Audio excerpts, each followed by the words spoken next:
Hello friends, this is SP Singh and welcome to smarter everyday. प्यारे दोस्तों, बात करेंगे BEd second semester according to Kanpur university. Second semester में जो आपका टीचिंग सब्जेक्ट हिंदी है, आज की इस क्लास में हम हिंदी के इस क्वेश्चन बैंक, जो आपका एग्जाम टाइम का गोल्ड सीरीज क्वेश्चन बैंक है, इस पूरे क्वेश्चन बैंक को आज हम लोग कवर करने वाले हैं। ठीक है, इस पूरे क्वेश्चन बैंक में जो आपका क्वेश्चंस का कलेक्शन है 718 क्वेश्चंस का कलेक्शन, यानी कि 718 क्वेश्चंस हैं। तो जाहिर सी बात है क्लास थोड़ा लंबी हो जाएगी, क्योंकि 718 क्वेश्चंस हम लोगों को डिस्कस करने हैं। अगर आप क्लास में लास्ट तक बने रहते हैं, डेफिनेटली पूरा पेपर आपको यहीं से मिलेगा। आइए शुरू करते हैं। पहला क्वेश्चन आपके सामने है। क्वेश्चन कहता है, ध्वन्यात्मक शब्दों द्वारा विचारों को प्रकट करना ही भाषा है। ये जो परिभाषा है वो स्वीट ने दी है। भाषा की कौन सी विशेषता है? भाषा अर्जित संपत्ति है। जी हाँ। भाषा का सृजन अनुकरण द्वारा होता है। भाषा चिर परिवर्तनशील है। ये सभी भाषा की विशेषताएं हैं। भाषा का महत्व किस कारण है, क्यों है, उसके पीछे कारण क्या है? भाषा का महत्व इसलिए है क्योंकि ये विचार विनिमय का एक सबसे आसान साधन है, ज्ञान प्राप्ति का प्रमुख साधन है, शिक्षा की प्रगति की आधारशिला है, इसीलिए भाषा का इतना महत्व है। भाषा शिक्षण का कौन सा सिद्धांत है? स्वाभाविकता का सिद्धांत, क्रियाशीलता का सिद्धांत, अभ्यास का सिद्धांत, ये सभी भाषा शिक्षण के सिद्धांत हैं। पश्चिमी हिंदी के अंतर्गत जो बोलियां हैं, आपकी खड़ी बोली, ब्रजभाषा, हरियाणवी, ये सभी पश्चिमी हिंदी के अंतर्गत बोलियां आती हैं। जिस भाषा के माध्यम से संसार के विभिन्न राष्ट्र विचारों का आदान प्रदान करते हैं, उसे अंतर्राष्ट्रीय भाषा कहा जाता है।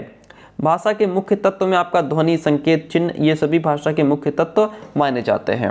राष्ट्रीय एकता में सहायक है। कौन सहायक है? जो राष्ट्रभाषा है, यह आपकी राष्ट्रीय एकता में सहायक है। हिंदी शिक्षण के मूल उद्देश्य क्या है? देखिए, ज्ञानात्मक उद्देश्य, कौशलात्मक, सृजनात्मक, रसात्मक, समीक्षात्मक, ये सभी हिंदी शिक्षण के मूल उद्देश्य हैं। प्राथमिक स्तर पर मातृभाषा शिक्षण के क्या उद्देश्य होते हैं?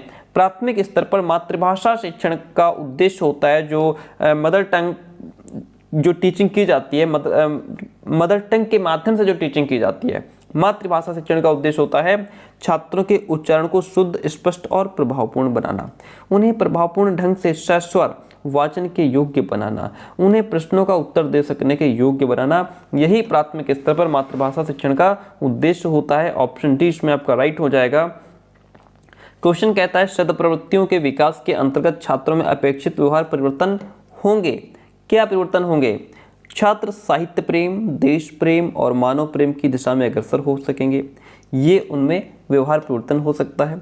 वे आदर्शों के प्रति श्रद्धा रखेंगे, वे सामाजिक मान्यताओं के प्रति आस्था रखेंगे। ठीक है, तो ये सभी अपेक्षित व्यवहार परिवर्तन दिखाई पड़ेंगे। Option D is the right one. मातृभाषा द्वारा शिक्षा के अभाव ने भारत को निश्चय ही विश्व के सभ्य देशों में अत्यंत अज्ञानी बना दिया है। यह कथन डॉक्टर एनी बेसेंट का है। किसका कथन है? डॉक्टर एनी बेसेंट का है। मनुष्य के मानसिक विकास के लिए मातृभाषा उतनी ही जरूरी है जितनी कि बच्चे के भौतिक विकास के लिए माँ का दूध जरूरी है, ऐसा महात्मा गांधी कहते हैं। मातृभाषा मनुष्य के हृदय की धड़कन की भाषा है, ऐसा कॉलरिज कहते हैं। ठीक है, क्वेश्चन कहता है, मातृभाषा का स्थान अत्यंत महत्वपूर्ण है। क्यों? क्योंकि इसका ज्ञान स्वाभाविक रूप में हो जाता है। मातृभाषा शिक्षा प्रदान करने का सर्वोत्तम साधन है। यह छात्रों में आदर्श नागरिकता के गुणों का विकास करती है, इसीलिए मातृभाषा का स्थान अत्यंत महत्वपूर्ण हो जाता है। मातृभाषा को ही शिक्षा का माध्यम होना चाहिए। क्यों? क्योंकि इससे बालकों में स्वतंत्र और मौलिक चिंतन का विकास होता है।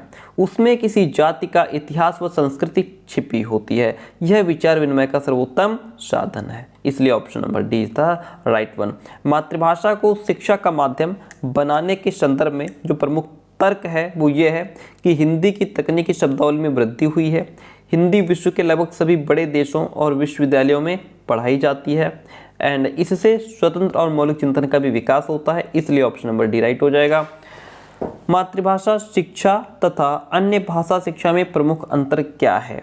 जो मातृभाषा शिक्षा है और जो अन्य भाषाएं हैं उनमें अंतर क्या है? अन्य भाषा शिक्षा में मातृभाषा जीवन की प्रथम मौलिक आवश्यकता है, जबकि अन्य भाषा से जीवन की कुछ विशेष आवश्यकताओं की पूर्ति ही संभव है। मातृभाषा शिक्षण एवं अन्य भाषा शिक्षण के उद्देश्यों में पर्याप्त अंतर होता है। मातृभाषा शिक्षण एवं अन्य भाषा शिक्षण में पारिवारिक एवं सामाजिक वातावरण अत्यंत महत्वपूर्ण भूमिका का निर्वाह करते हैं, इसलिए ऑप्शन नंबर डी इसमें राइट हो जाएगा। क्वेश्चन कहता है आगे, भाषा में प्रयुक्त ध्वनि की वह लघुत्तम इकाई है जिसका उच्चारण और श्रोतव्यता की दृष्टि से स्वतंत्र अस्तित्व हो। ध्वनि की यह परिभाषा किसकी है? भोलानाथ तिवारी की है। ध्वनिग्राम की कौन सी विशेषता है? ध्वनिग्राम किसी भाषा की लघुत्तम अखंड इकाई है। ध्वनिग्राम अर्थ को बदलने की शक्ति रखते हैं। ध्वनिग्राम आसपास की ध्वनियों से भी प्रभावित होते हैं। ये सभी ध्वनिग्राम की विशेषता हैं, ऑप्शन डी राइट हो जाएगा। ध्वनिग्राम के प्रकार क्या हैं? देखिए, आपका अखंड ध्वनिग्राम होता है, खंडेतर ध्वनिग्राम होता है, ये सभी ध्वनिग्राम के प्रकार हैं, option C is the right one. Question कहता है, रूपग्राम के भेद किस आधार पर किए जा सकते हैं? रूपग्राम के भेद आपके रचना और प्रयोग के आधार पर किए जा सकते हैं, अर्थ के आधार पर किए जा सकते हैं, खंडीकरण के आधार पर किए जा सकते हैं। ये सभी रूपग्राम के भेद हैं, ऑप्शन इसमें डी जो है वो आपका राइट हो जाएगा। यह अर्थमान ध्वनि समुदाय जो पूरी बात या भाव की तुलना में अपूर्ण होते हुए भी अपने आप में पूर्ण हो तथा जिसमें प्रत्यक्ष या परोक्ष रूप से क्रिया का भाव हो, वाक्य है। वाक्य की ये जो परिभाषा है किसकी है? ऐसा भोलानाथ तिवारी कहते हैं। वाक्य के भेद किन आधारों पर किए जा सकते हैं? वाक्य के भेद आपके व्याकरण गठन की दृष्टि से किए जा सकते हैं, भाव या अर्थ की दृष्टि से किए जा सकते हैं, साहित्यिक दृष्टि से भी वाक्य के भेद किए जा सकते हैं, इसलिए ऑप्शन नंबर इसमें जो डी है वो आपका राइट रहेगा। साहित्यिक दृष्टि से वाक्य के भेद कितने हैं? साहित्यिक दृष्टि से वाक्य आपका संयत, शिथिल और संतुलित हो सकता है। वाक्य की मुख्य विशेषता आवश्यकता होती है, वाक्य की मुख्य आवश्यकताएं हैं क्या? सार्थकता और योग्यता होनी चाहिए, आकांक्षा, सन्निधि, अनुवृत्ति, ये वाक्य की मुख्य आवश्यकताएं हैं, option D the right one. वाक्य विन्यास के गुण क्या हैं? देखिए, भाषा प्रवाह, स्पष्टता, उचित पदक्रम, ये सभी जो है वाक्य विन्यास के गुण हैं। आगे बढ़ते हैं। क्वेश्चन कहता है, भारत के संदर्भ में हिंदी का कौन सा रूप प्रचलित नहीं है? तो भारत के संदर्भ में अगर बात करें तो इसमें मातृभाषा, राष्ट्रभाषा, संस्कृत भाषा, ये सभी भाषाएं प्रचलित हैं, लेकिन विदेशी भाषा प्रचलित नहीं है। त्रिभाषा सूत्र का मुख्य संदर्भ कहाँ है? तो ये माध्यमिक स्तर पर है। निम्नलिखित में से कौन सी बात हिंदी की दरिद्रता की घोतक है? राजनीतिज्ञों द्वारा हिंदी की उपेक्षा करना, यही जो है दरिद्रता की घोतक है। निम्नलिखित में से कौन सा तत्व हिंदी में इस समय कम है? हिंदी भाषियों द्वारा हिंदी की स्वीकार्यता, ये तत्व जो है थोड़ा कम दिखाई पड़ता है। विद्यालयों में कितनी भाषाएं पढ़ाई जाएं? विद्यालयों में आपकी मातृभाषा, राष्ट्रभाषा, विदेशी भाषा और एक प्राचीन भाषा को पढ़ाया जाना चाहिए। निजी भाषा उन्नति है, सब उन्नति को मूल, बिन निज भाषा ज्ञान के मिटत नहीं के सूल, ऐसा भारतेंदु हरिश्चंद्र कहते हैं। कौन? ऐसा भारतेंदु हरिश्चंद्र कहते हैं।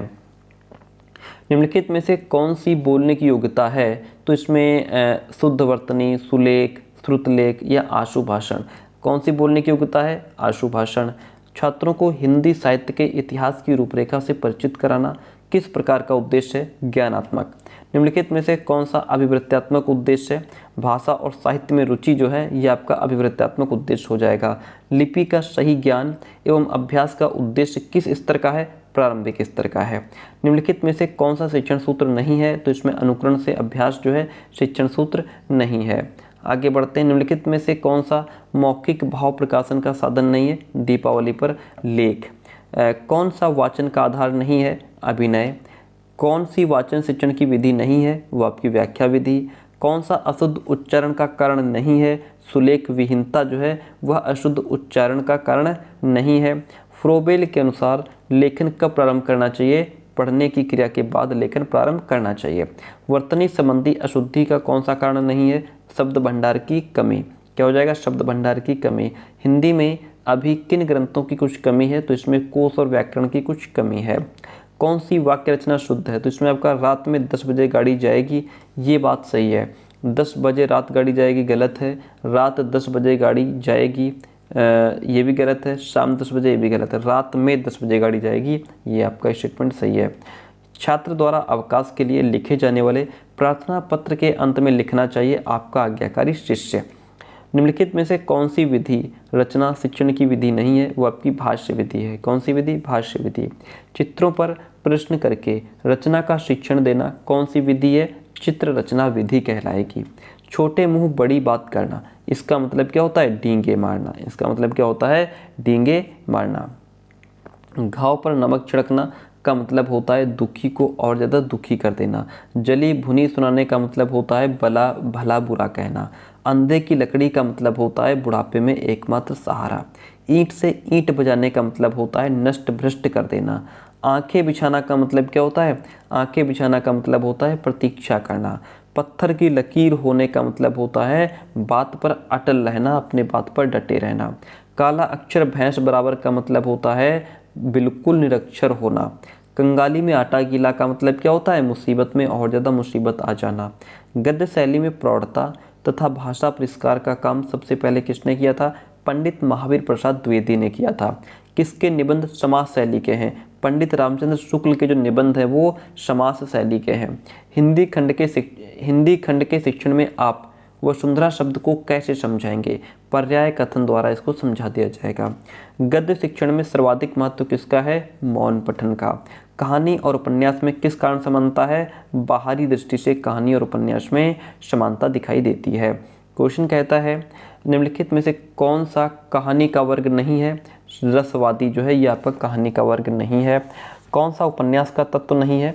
सौंदर्यानुभूति उपन्यास का तत्व नहीं है। उपन्यास शिक्षण में किसका महत्व होता है? स्वाध्याय का, सेल्फ स्टडी का। इस कौन सा नाटक का तत्व नहीं है? वर्णन जो है ये आपका नाटक का तत्व नहीं है। नाटक शिक्षण में निम्नलिखित में से किसका महत्व नहीं है? मौन पठन का। छायावाद का प्रवर्तन कब हुआ था? छायावाद का प्रवर्तन आधुनिक काल में हुआ। काव्य शिक्षण में निम्न में से किसका महत्व अधिक है? तो इसमें आदर्श वाचन का महत्व अधिक है काव्य शिक्षण में। भक्तिकालीन पद्यांशों की भाषा निम्नलिखित में से कौन सी नहीं थी? खड़ी बोली। समालोचना का क्या अर्थ होता है? शब्द अशब्द का विवेचन करना। कौन सा आयोजन काव्य पाठ के लिए उपयुक्त नहीं है? शोक सभा जो है काव्य पाठ के लिए उपयुक्त नहीं है। डाल्टन योजना का प्रथम प्रयोग किसने किया था? कुमारी हेलन पार्कहर्स्ट ने। डाल्टन योजना का प्रथम प्रयोग किसने किया था? कुमारी हेलन पार्कहर्स्ट ने। कार्लटन वाशबर्न ने किस पद्धति का सूत्रपात किया? विनेटिका योजना का। विराम चिन्ह को क्या कहते हैं? अवतरण चिन्ह। कौन सा पाठ्यपुस्तक का गुण है? पाठ्यपुस्तक जो होती है उसकी क्या क्वालिटीज होती हैं? प्रयोजन, उसका एक उद्देश्य। हिंदी भारत में क्या नहीं है? हिंदी भारत में विदेशी भाषा नहीं है। अन्य भाषा शिक्षण की कौन सी विधि अनुपयुक्त है? वर्णमाला विधि। एंड हिंदी में मूल्यांकन हेतु निम्नलिखित में से किस प्रकार के प्रश्न होना उत्तम है? तो इसमें जो है केवल निबंधात्मक, केवल लघु उत्तरीय या केवल वस्तुनिष्ठ, तीनों का समन्वित रूप होना आवश्यक है। तीनों का समन्वित रूप होना आवश्यक है। मन चंगा तो कठौती में गंगा, यदि मन शुद्ध है तो सब जगह तीर्थ होता है। अकेला चना भाड़ नहीं फोड़ सकता, यानी कि कठिन काम अकेले आदमी के वश में नहीं होता है। डंके की चोट पर कहना, स्पष्ट घोषणा करके कहना। धोबी का कुत्ता न घर का न घाट का, यानी कि कहीं का नहीं होना। गुड़ गोबर कर देना, बना बनाया काम बिगाड़ देना। बना बनाया काम बिगाड़ देना। आटे दाल का भाव मालूम होना, वास्तविकता का ज्ञान होना।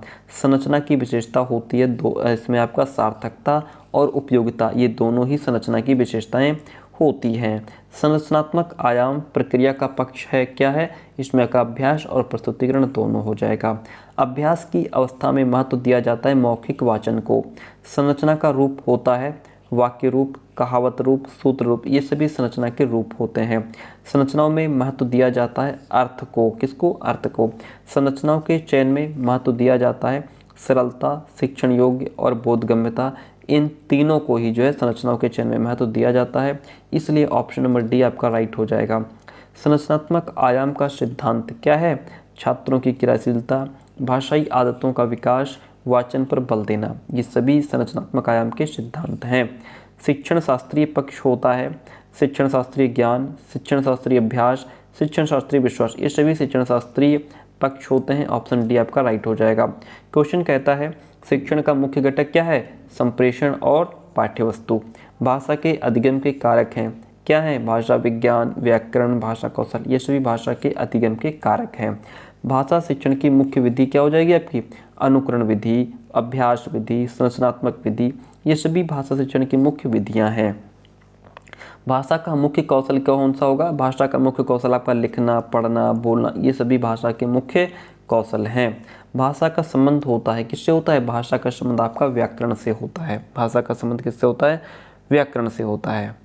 एंड भाषा का मुख्य रूप होता है ये आपका अशाब्दिक भाषा, शाब्दिक भाषा, ये दोनों ही भाषा के मुख्य रूप के अंतर्गत आते हैं। राष्ट्रीय एकता में सहायक है, क्या सहायक है? तो राष्ट्रीय एकता में आपका मातृभाषा, अंतर्राष्ट्रीय भाषा या राष्ट्रभाषा। इस राष्ट्रीय एकता में आपकी जो राष्ट्रभाषा है यह इम्पॉर्टेंट होती है या राष्ट्रीय एकता में सहायक होती है।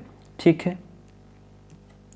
भाषा को मानते हैं, भाषा को एक कला, एक विज्ञान या दोनों ही। तो भाषा को जो है वो एक विज्ञान माना गया है।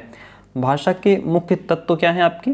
ध्वनि, संकेत, चिन्ह, उपरोक्त सभी इसमें हो जाएगा आपका, है ना, क्योंकि भाषा के ध्वनि, संकेत, चिन्ह सभी तत्व हैं। भारतीय बालक को भाषा सीखना है। मातृभाषा या क्षेत्रीय भाषा, अंग्रेजी भाषा, हिंदी क्षेत्र के हिंदी भाषा, ये सभी भाषाएं उसको सीखनी है। मातृभाषा का अर्थ होता है परिवार, माँ और पिता की भाषा। शिक्षा प्रदान करने का साधन क्या है? शिक्षा प्रदान करने का साधन है आपका मातृभाषा। मातृभाषा का मुख्य उद्देश्य है मानसिक, शारीरिक और बौद्धिक विकास करना। मातृभाषा की प्रमुख शिक्षण विधि में आपका अनुकरण विधि आ जाती है। कौन सी विधि आ जाती है? अनुकरण विधि। मातृभाषा का सिद्धांत है क्रियाशीलता, अभ्यास और अनुकरण। मातृभाषा का सिद्धांत क्या है? क्रियाशीलता, अभ्यास और अनुकरण। मातृभाषा की आवश्यकता है शारीरिक विकास के लिए, मानसिक विकास के लिए और सामाजिक विकास के लिए। हिंदी भाषा को मानते हैं। हिंदी भाषा को ध्वनि और रूप विज्ञान दोनों ही माना गया है। हिंदी भाषा में स्वरों की संख्या जो है वो 12 बताई गई है। एंड हिंदी भाषा में व्यंजनों की संख्या जो है वो आपकी 47 बताई गई है। भाषा की इकाई है, भाषा की इकाई आपकी शब्द होती है। वाक्य के मुख्य प्रकार कौन से हो जाएंगे? तो वाक्य के जो मुख्य प्रकार होंगे तो इसमें जो है कि देखिए अर्थ की दृष्टि से भी अलग अलग प्रकार के वाक्य होते हैं, व्याकरण की दृष्टि से, साहित्य की दृष्टि से, इसलिए ऑप्शन नंबर इसमें जो डी है वो आपका राइट हो जाएगा। रूप विज्ञान में मुख्य विचारणीय बिंदु क्या है? तुलनात्मक रूप, ऐतिहासिक रूप और वर्णनात्मक रूप। वाक्य की आवश्यकता होती है सार्थकता, समीपता और अन्विति के लिए वाक्य की आवश्यकता होती है। एंड बोली शब्द अंग्रेजी भाषा के स्पीच शब्द का पर्यायवाची है। बोली के लिए डैश शब्द का प्रयोग किया जाता है। बोली के लिए जो है सभी सत्य शब्द का प्रयोग भी किया जाता है। एंड क्वेश्चन कहता है पूर्वी हिंदी का विकास डैश अपभ्रंश से हुआ है। पूर्वी हिंदी का विकास बिहारी अपभ्रंश से हुआ है। अवधी बोली को पूर्वी हिंदी की बोली के अंतर्गत सम्मिलित किया गया है। बिहारी में बोली जाने वाली जो बोली है वो उसमें आपका मैथिली, मगही और भोजपुरी, ये तीनों ही जो है बोलियां हैं जो बिहारी में बोली जाने वाली क्या हैं?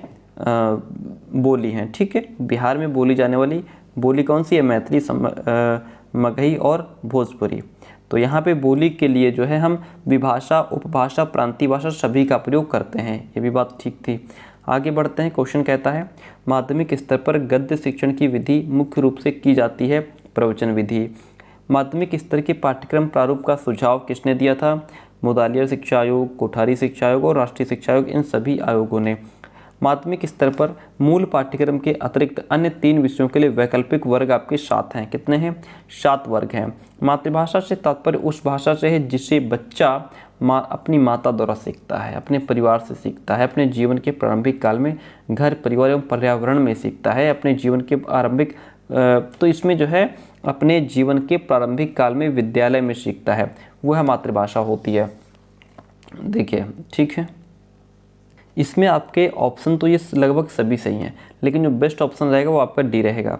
हिंदी राजभाषा है, तो जो हिंदी राजभाषा है वह इनमें से किसी भी प्रदेश की हिंदी राजभाषा नहीं है। क्वेश्चन नंबर 128 कहता है कि हिंदी भारत की क्या है? हिंदी भारत की जनभाषा, राष्ट्रभाषा, राजभाषा, ये सभी। ऑप्शन डी आपका राइट हो जाएगा। जनभाषा से तात्पर्य उस भाषा से है जिसके माध्यम से देश के अधिकतर व्यक्ति एक दूसरे के संपर्क में आते हैं। ज्ञानात्मक उद्देश्य का 6 पदों में विस्तार किसने किया था? ब्लूम ने। ज्ञानात्मक उद्देश्य का तीसरा पद कौन सा होता है? प्रयोग। क्या होता है? प्रयोग। भावात्मक उद्देश्य का 6 पदों में विस्तार किसने किया था? कथवाल और मसीहा ने। बच्चों का मातृभाषा ज्ञान मूल रूप से किन तत्वों पर निर्भर करता है? ये वंशानुक्रम और पर्यावरण दोनों पर निर्भर करता है। बच्चों का मानसिक विकास लगभग 18 वर्ष तक पूर्ण हो जाता है। सामान्य शिशु दूसरे आयु वर्ष में लगभग 200 शब्द सीख लेता है। कितने शब्द? लगभग 200 शब्द सीख लेता है। सामान्य बच्चे 5 वर्ष की आयु पूर्ण करते करते लगभग 2000 शब्द सीख जाते हैं। सामान्य बच्चे प्रश्न पूछना 3 वर्ष आयु पर शुरू कर देते हैं। क्वेश्चन कहता है कि सामान्य बच्चे प्रश्न पूछना किस आयु पर शुरू कर देते हैं। तो सामान्य बच्चे हैं वो 3 वर्ष की आयु पर प्रश्न पूछना शुरू कर देते हैं। सामान्य बच्चे मातृभाषा में सुनी हुई छोटी छोटी कहानियों को अपने शब्दों में किस आयु पर लिखने लगते हैं। तो ये लगभग वही 9 वर्ष की आयु में। ठीक है, सामान्य बच्चे 9 वर्ष की आयु पूरे करते करते कितने शब्दों के वाक्य बनाने लगते हैं। तो लगभग 6 शब्दों के वाक्य वो बनाने लगते हैं। सामान्य बच्चे अमूर्त कल्पनाएं किस अवस्था में करने लगते हैं। किशोरावस्था में। अमूर्त कल्पनाएं कब करते हैं। किशोरावस्था में। सामान्य बच्चे अपनी भाषाई अशुद्धियों को किस अवस्था पर पहचानने लगते हैं। तो वो आपकी किशोरावस्था है। मौखिक भाषा की सजीवता किस बात पर निर्भर करती है। मौखिक भाषा की सजीवता आपकी शुद्ध उच्चारण, भावानुकूल स्वर आघात, भावानुकूल हाव भाव, इन सभी पर निर्भर करती है। ऑप्शन डी इसमें आपका राइट हो जाएगा। क्वेश्चन कहता है मौखिक भाषा शिक्षण की प्रत्यक्ष विधियों में कौन सी विधि नहीं आती है। तो इसमें गद्य शिक्षण नहीं आती है। मौखिक भाषा शिक्षण की अप्रत्यक्ष विधियों में कौन सी विधि नहीं आती है। अभिनय। मौखिक भाषा का प्रयोग कहाँ होता है। गद्य शिक्षण में, पद्य शिक्षण में, व्याकरण शिक्षण में, इन सभी में मौखिक भाषा का प्रयोग होता है। बच्चे मौखिक भाषा का प्रयोग कहाँ करते हैं। तो सभी स्थानों पर, लगभग परिवार में, पास पड़ोस में, विद्यालय में, इन सभी जगह बच्चे मौखिक भाषा का प्रयोग करते हैं। हिंदी भाषा का पढ़ना लिखना सिखाना किससे शुरू करना चाहिए। तो ये अक्षरों से शुरू करना चाहिए। बच्चों का सक्रिय शब्दकोश किसे कहते हैं। जिन शब्दों का सच्चे अर्थ जानते हैं और प्रयोग करते हैं। बच्चों का सक्रिय शब्दकोश उन्हें कहते हैं जिनका बच्चे जो है सही अर्थ जानते हैं और उनको प्रयोग करते हैं। हिंदी साहित्य के इतिहास के संबंध में modern vernacular literature of Hindustan किसने लिखा। जॉर्ज अब्राहम ग्रियर्सन ने लिखा। जॉर्ज अब्राहम ग्रियर्सन ने लिखा है। क्वेश्चन कहता है सतीश 7वीं कक्षा का विद्यार्थी है। वह निबंध लिखते समय कुंजी या गाइड से रटी हुई भाषा का प्रयोग करता है। इसके कारणों में सबसे कमज़ोर कारण हो सकता है। तो वह उसकी मौखिक भाषा बेहद कमज़ोर है। इसका मतलब है उसकी मौखिक भाषा बेहद कमज़ोर है। उच्च प्राथमिक स्तर पर हिंदी भाषा शिक्षण का एक सर्वाधिक महत्वपूर्ण उद्देश्य है बच्चों में समझ के साथ पढ़ने और लिखने की क्षमता का विकास करना। बच्चों में समझ के साथ पढ़ने और लिखने की क्षमता का विकास करना। भाषा सीखने में सबसे बड़ा बाधक तत्व जो है वह आपका भाषा में आकलन है। भाषा शिक्षक में होना आवश्यक नहीं है। रसायनों का ज्ञान उसको ज़रूरी नहीं है। जो भाषा टीचर है, लैंग्वेज टीचर है, उसको ज़रूरी नहीं है कि वो केमिकल्स की जानकारी रखता हो। गद्य शिक्षण में काठिन्य निवारण किया जा सकता है। तो ये आपका चित्र दिखाकर, वस्तु को प्रत्यक्ष दिखाकर, मॉडल दिखाकर, इन सभी का निवारण किया जा सकता है। मॉन्टेसरी बच्चों की नियमित भाषा शिक्षा किस आयु पर शुरू करने के पक्ष में थी। तो ये 3 वर्ष की आयु पूरी करने पर जो है उसके पक्ष में थी। जेका टॉट प्रणाली में बच्चों को पढ़ना लिखना सिखाना किससे शुरू किया जाता है। तो ये आपका वाक्यों से। मौखिक पठन के मूल तत्व क्या हैं। स्पष्ट अक्षरोच्चारण, स्पष्ट शब्द का उच्चारण, उचित ध्वनि निर्गम, ये सभी मौखिक पठन के मूल तत्व हैं। ऑप्शन नंबर डी इसमें आपका राइट हो जाएगा। क्वेश्चन कहता है कि मौखिक पठन से क्या लाभ होता है। जो ओरल रीडिंग होती है उससे क्या होता है। मौखिक भाषा में सुधार आता है एंड आपका लिखित भाषा में भी सुधार आता है। तो ऑप्शन इसमें जो सी रहेगा आपका वो राइट हो जाएगा। क्वेश्चन कहता है पद्य पठन, जो हमारा काव्य होता है, पोएट्री होती है, उस पठन किस शैली में किया जाता है। जो पद्य पठन है वह आपका छंदानुगत शैली में और भावात्मक शैली में, दोनों में किया जाता है। मौन पठन के मूल तत्व क्या है। मौन पठन, सक्रिय शब्दकोश, एकाग्रता, अर्थबोध, ये सभी मौन पठन के मूल तत्व हैं। इसलिए ऑप्शन नंबर डी आपका राइट हो जाएगा। भाषा कक्ष में श्यामपट्ट का आकार सामान्यतः कितना होना चाहिए। ये आपका जो है 1.25 से 250 मीटर होना चाहिए। भाषा कक्ष में संक्षिप्त शब्दकोश कहाँ रखा होना चाहिए। प्रत्येक सीट पर। भाषा कक्ष में वृहत शब्दकोश कहाँ रखा होना चाहिए। एक निश्चित स्थान पर। भाषा कक्ष में टेप रिकॉर्डर जो है वो आपका स्टोर रूम में होना चाहिए। टेप रिकॉर्डर का होना चाहिए स्टोर रूम में। भाषा पुस्तकालय में किस प्रकार की पुस्तकें होनी चाहिए। साहित्यिक, लोक रंजनकारी, लोक मंगलकारी, ये सभी प्रकार की पुस्तकें पुस्तकालय में होनी चाहिए। भाषा पुस्तकालय से मुख्य रूप से क्या लाभ है। इससे आपका कक्षा शिक्षण की पूर्ति होती है, स्वाध्याय के अवसर होते हैं, मिलते हैं। तो ये दोनों ही ऑप्शन आपके राइट हो जाएंगे। एंड अगला क्वेश्चन कहता है, क्वेश्चन नंबर 167 है कि व्याकरण शिक्षण की वो पद्धति अपेक्षाकृत अधिक उचित है जिसमें। ऑप्शन ए है बच्चे नियमों को कंठस्थ कर लेते हैं। आगे इसके ऑप्शन नहीं है, चलो कोई बात नहीं, इसको छोड़ते हैं। एक यूनिट आपकी अब जाकर के फिनिश हो गई। अब हम बात करते हैं यूनिट सेकंड की, भाषा शिक्षण के सिद्धांत की बात करेंगे। देखिए पहला क्वेश्चन कहता है संरचनात्मक पद्धति का सर्वाधिक प्रयोग जो है वो हिंदी भाषा में होता है। रचनात्मक पद्धति की प्रमुख इकाई आपकी वर्षा, शब्द, शब्दक्रम, वाक्य क्या है? इसमें आपका संरचनात्मक पद्धति की जो प्रमुख इकाई है वो आपका वाक्य है। संरचनात्मक विधि में लिखित कार्य को भाषा शिक्षण के आधार बनाया जाना चाहिए। संरचनात्मक विधि में लिखित कार्य को भाषा शिक्षण का आधार बनाया जाना चाहिए। संरचनात्मक विधि में शब्दावली न्यूनतम होनी चाहिए। संरचनात्मक विधि में व्याख्यान विधि के अनेक गुण विद्यमान हैं। संरचनात्मक विधि में जो है व्याख्यान विधि के अनेक गुण विद्यमान हैं। एक अच्छे कहानी शिक्षक के गुण क्या हैं?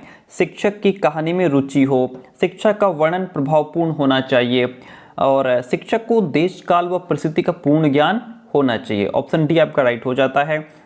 चिकित्सालय अध्यापक का प्रमुख कार्य है दोषपूर्ण अध्ययन एवं अध्यापन के प्रभाव को दूर करना। इसका प्रमुख लक्ष्य है इन दोनों और दोषों के कारणों को खोजना व कमजोरियों का निराकरण करना व दूराभ्यास को समाप्त करना। यह कथन निम्न में से किस विद्वान का है? यह आपका ब्लेयर का स्टेटमेंट है। किसका? ब्लेयर का स्टेटमेंट है। कक्षा में पिछड़ने का कारण क्या है? बुद्धिमंदता, स्वभावगत दोष, शारीरिक दोष, ये सभी वो कारण हैं जिनके माध्यम से बालक जो है कक्षा में पिछड़ जाता है। कभी कभी निदानात्मक विधियां संवेगात्मक दोषों को दूर कर देती हैं, जिससे निदानात्मक प्रक्रिया को चलाना आसान हो जाता है। यह कथन निम्न में से किस विद्वान का है? यह कथन डॉक्टर एल मुखर्जी का है। पाठ्यपुस्तकों का उपयोग करते हैं छात्र और शिक्षक, इन दोनों के लिए पाठ्यपुस्तकों का उपयोग करते हैं। क्वेश्चन है कि शिक्षक पाठ्यपुस्तकों का उपयोग करता है तो अध्ययन में, पाठ्य योजना में, कक्षा अनुदेशन में, इन सभी में शिक्षक जो है वो पाठ्यपुस्तकों का उपयोग करता है। छात्रों को पाठ्यपुस्तकों का उपयोग है परिपाक में, अध्ययन में और सीखने के अनुभव में, इन सभी में छात्रों को जो है पाठ्यपुस्तकों का उपयोग किया जाता है। Option D. पाठ्यपुस्तकों का मुख्य दोष क्या है? इसमें एकाग्रता का, पुनर्बलन का और मनोवैज्ञानिक क्रम का जो है पाठ्यपुस्तकों का मुख्य दोष है। एकाग्रता की कमी होती है, रिइंफोर्समेंट नहीं होता है और मनोवैज्ञानिक क्रम भी नहीं होता है। हिंदी पुस्तकों के राष्ट्रीयकरण का अर्थ क्या है? राष्ट्र का उत्तरदायित्व, राष्ट्र द्वारा प्रकाशन, राष्ट्र का प्रकाशन अधिकार, ये सभी हिंदी पाठ्यपुस्तकों के राष्ट्रीयकरण का अर्थ होता है। ऑप्शन डी राइट हो जाता है। हिंदी पाठ्यपुस्तकों का अभाव है अच्छी पुस्तकों का, उपचारी अनुदेशन, निदानात्मक अनुदेशन, इन सभी चीज़ों का अभाव है हिंदी पाठ्यपुस्तकों में। पुस्तकों का राष्ट्रीयकरण है राजस्थान में। पुस्तकों का राष्ट्रीयकरण कहाँ है? राजस्थान में। पाठ्यक्रम विकास का सोपान क्या है? मूल्यांकन, फीडबैक, उद्देश्य, विधियाँ, ये सभी पाठ्यक्रम विकास के सोपान हैं। शिक्षा प्रक्रिया का मुख्य घटक क्या है? छात्र, शिक्षक और पाठ्यक्रम, ये तीनों ही शिक्षा प्रक्रिया के मुख्य घटक हैं। गुरु के आदर्शों को महत्व दिया गया है हिंदी साहित्य में और संस्कृत साहित्य में, इन दोनों में गुरु के आदर्शों को महत्व दिया गया है। गुरु के आदर्शों का महत्व है मूल्यों के अनुकरण में, मूल्यों को मन में बैठाने में, मूल्यों को आत्मसात करने में गुरु के आदर्शों का महत्व है। ऑप्शन डी आपका राइट हो जाएगा। गुरु को ईश्वर की उपमा दी है उपनिषदों में। ठीक है, गुरु को ईश्वर उपनिषदों में कहा गया है। बच्चों को हस्तलेख सुधारने के लिए क्या उपाय करने चाहिए? बच्चों को हस्तलेख सुधारने के लिए अनुलेख, प्रतिलेख, सुलेख प्रतियोगिताएं, ये सभी हम करवा सकते हैं। पढ़ना क्या है? पढ़ कर के अर्थ समझना ही रीडिंग है। पढ़ कर के अर्थ समझना पढ़ना कहलाता है। पाठ में दिए गए चित्रों का क्या उद्देश्य होता है? पाठ में दिए गए चित्रों का उद्देश्य होता है चित्र अमूर्त संकल्पनाओं को समझने में सहायता करते हैं। भाषा के अभिव्यक्तात्मक कौशल हैं बोलना, लिखना, ये भाषा के अभिव्यक्तात्मक कौशल हैं। प्राथमिक स्तर पर कौन सा भाषा शिक्षण का उद्देश्य नहीं है? वर्णमाला को क्रम से कंठस्थ करना भाषा शिक्षण का उद्देश्य नहीं है कि हम उसको रट लें। उपचारात्मक शिक्षण की सफलता किस पर निर्भर करती है? ये समस्याओं के कारणों की सही पहचान पर निर्भर करती है। क्वेश्चन नंबर 28 कहता है, देखिएगा, क्वेश्चन कहता है कि भाषा कौशलों के संदर्भ में कौन सा कथन उचित है? भाषा कौशल के बारे में बात यह है कि भाषा के चारों कौशल परस्पर अंतर संबंधित होते हैं। ठीक है, एक बहुसांस्कृतिक कक्षा में आप एक भाषा शिक्षक के रूप में किस बात को अधिक महत्व देंगे? तो इसमें बच्चों को भाषा प्रयोग के अधिक से अधिक अवसर मिल सकें, इस बात पर हम अधिक बल देंगे। हिंदी की कक्षा में अक्सर हिंदीतर भाषी बच्चे हिंदी सीखने में अनेक कठिनाइयों का सामना करते हैं। क्यों? क्योंकि प्रायः हिंदी और उनकी मातृभाषा की संरचना में अंतर होता है। बोलना कौशल में महत्वपूर्ण है। बोलना जो है संदर्भ एवं स्थिति के अनुसार अपनी बात कह सकना ही जो है बोलना है, और बोलना कौशल में ये चीज़ें महत्वपूर्ण भी हैं। सृजनात्मकता का विकास करने में कौन सा सहायक नहीं है? प्रश्नों के उत्तर लिखना। भाषा शिक्षण का बहुभाषित संदर्भ क्या है? भाषा शिक्षण का बहुभाषी संदर्भ आपका एक से अधिक भाषाओं में शिक्षण सामग्री है। हिंदी भाषा शिक्षण का एक मुख्य उद्देश्य क्या है? तो इसमें आपका हिंदी भाषा शिक्षण का एक मुख्य उद्देश्य है भाषा का ज्ञान देना। जब भाषा सीखने की प्रक्रिया बच्चे के दैनिक जीवन की ज़रूरतों से जुड़ी हो तो भाषा सीखना और ज़्यादा सार्थक और सरल हो जाता है। बच्चे विद्यालय में आने से पहले भाषा नहीं जानते हैं, या अपनी भाषा का व्याकरण जानते हैं, वर्णमाला जानते हैं, भाषा के सभी कौशलों में पारंगत होते हैं, ऐसा नहीं है। भाषा नहीं जानते हैं। पाठ्यपुस्तक में दिए गए अभ्यास कैसे हैं जिनके उत्तर निश्चित हों? पाठ्यपुस्तक में दिया गया जो भी अभ्यास है उनके उत्तर निश्चित होने चाहिए। प्रायः बच्चियाँ विद्यालय में स्वयं को अभिव्यक्त करने में संकोच करते हैं, क्योंकि वे जिस भाषा में सहज अभिव्यक्ति कर सकते हैं वो प्रायः विद्यालयों में स्वीकृति नहीं होती। भाषा शिक्षक के रूप में आप बच्चों को अपने अनुभव और विचार बताने के लिए उनमें उत्सुकता जगाने का काम करेंगे। अब बच्चे अपनी बोलचाल की भाषा का अनुभव समाज और परिवार से प्राप्त करते हैं। बच्चों के सीखने में सबसे महत्वपूर्ण है शिक्षक और बच्चों के बीच जो है मित्रवत संबंध होना। हिंदी प्रयोग के विविध रूपों को जानने के लिए सर्वाधिक उपयोगी साधन क्या है? बाल साहित्य का विविध प्रयोग, यानी बाल साहित्य का अनेक तरीके से किया गया प्रयोग। कक्षा 1 और 2 के बच्चों के लिए आप किस तरह की कहानी का चयन करेंगे? कक्षा 1 और 2 के लिए जिसके शब्दों, वाक्यों और घटनाओं के वर्णन की शैली चित्रात्मक हो, ऐसी कहानी का हम चयन करेंगे। प्राथमिक स्तर पर भाषा शिक्षण की प्राथमिकता होनी चाहिए केवल बोलकर पढ़ने की क्षमता विकसित करना, या कविता और कहानी के द्वारा केवल श्रवण कौशल का विकास करना, या फिर बच्चे की रचनात्मक और मौलिकता को प्रेषित करना। तो ऑप्शन सी इसमें राइट है कि बच्चों की रचनात्मक और मौलिकता को प्रेषित करना। पढ़ने का प्रारंभ अर्थपूर्ण सामग्री से होना चाहिए। भाषा के बारे में कौन सा कथन उचित है? भाषा एक नियमबद्ध व्यवस्था है। भाषा एक नियमबद्ध व्यवस्था है। प्राथमिक कक्षाओं में रोल प्ले यानी कि भूमिका निर्वाह का उद्देश्य विभिन्न संदर्भों में भाषा प्रयोग के अवसर प्रदान करना है। भाषा हमारे परिवेश में बिखरी मिलती है, यह कथन किस पर लागू नहीं होता? ये भाषा प्रयोगशाला पर लागू नहीं होता। एंड कक्षा में कुछ बच्चे लिखते समय वर्तनी संबंधी त्रुटियां करते हैं। एक भाषा शिक्षक के रूप में आप क्या करेंगे? आप शब्दों का सही रूप लिखते हुए बच्चों को दोनों तरह के शब्दों का अवलोकन करके अंतर पहचानने का अवसर देंगे। भाषा सीखने सिखाने का उद्देश्य है विभिन्न स्थितियों में भाषा का प्रभावी प्रयोग करना। भाषा का प्रभावी प्रयोग करना एक भाषा शिक्षक के लिए सर्वाधिक महत्वपूर्ण है। बच्चों को भाषा प्रयोग के अवसर उपलब्ध कराना। लिखना एक तरह की बातचीत है। लिखना एक तरह की बातचीत ही है। कक्षा 1 से बच्चे अपने घर, परिवार एवं परिवेश से प्राप्त बोलचाल की भाषा के अनुभवों को लेकर ही विद्यालय आते हैं। कक्षा 1 और 2 के शुरुआती समय में पढ़ने का प्रारंभ जो है वह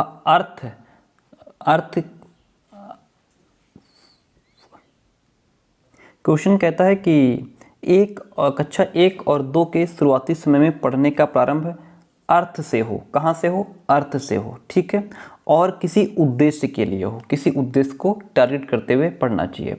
इनमें से कौन सा प्राथमिक स्तर पर हिंदी भाषा शिक्षण का उद्देश्य नहीं है? सुनी गई बातों को ज्यों का त्यों दोहराना हिंदी भाषा शिक्षण का उद्देश्य नहीं है। भाषा कौशलों के संबंध में कौन सा कथन सही है? भाषा के कौशल अंतः संबंधित होते हैं, ये बात सही है। भाषा सोचने, महसूस करने और चीज़ों से जुड़ने का एक उत्तम साधन है। भाषा जो है वह सोचने, महसूस करने और चीज़ों से जुड़ने का एक उत्तम साधन माना गया है। भाषा सीखने का व्यवहारवादी दृष्टिकोण अनुकरण पर बल देता है।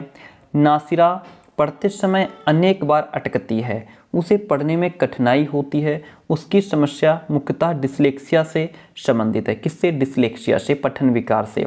वाइगोत्स्की के विचारों पर आधारित कक्षा में परस्पर अंतःक्रिया पर सबसे अधिक बल दिया जाता है। वाइगोत्स्की के विचारों पर आधारित जो कक्षा होती है उसमें परस्पर अंतःक्रिया पर सबसे अधिक बल दिया जाता है। हमारी कक्षाओं में बच्चे भिन्न भिन्न भाषिक पृष्ठभूमि से आते हैं, अतः उनकी भाषाओं को भी कक्षा में सम्मान देना अनिवार्य है। कक्षा में सहायक सामग्री का प्रयोग किया जाना चाहिए। जो टीचिंग लर्निंग मटेरियल होता है उसका जो प्रयोग है वह साधन के रूप में किया जाना चाहिए।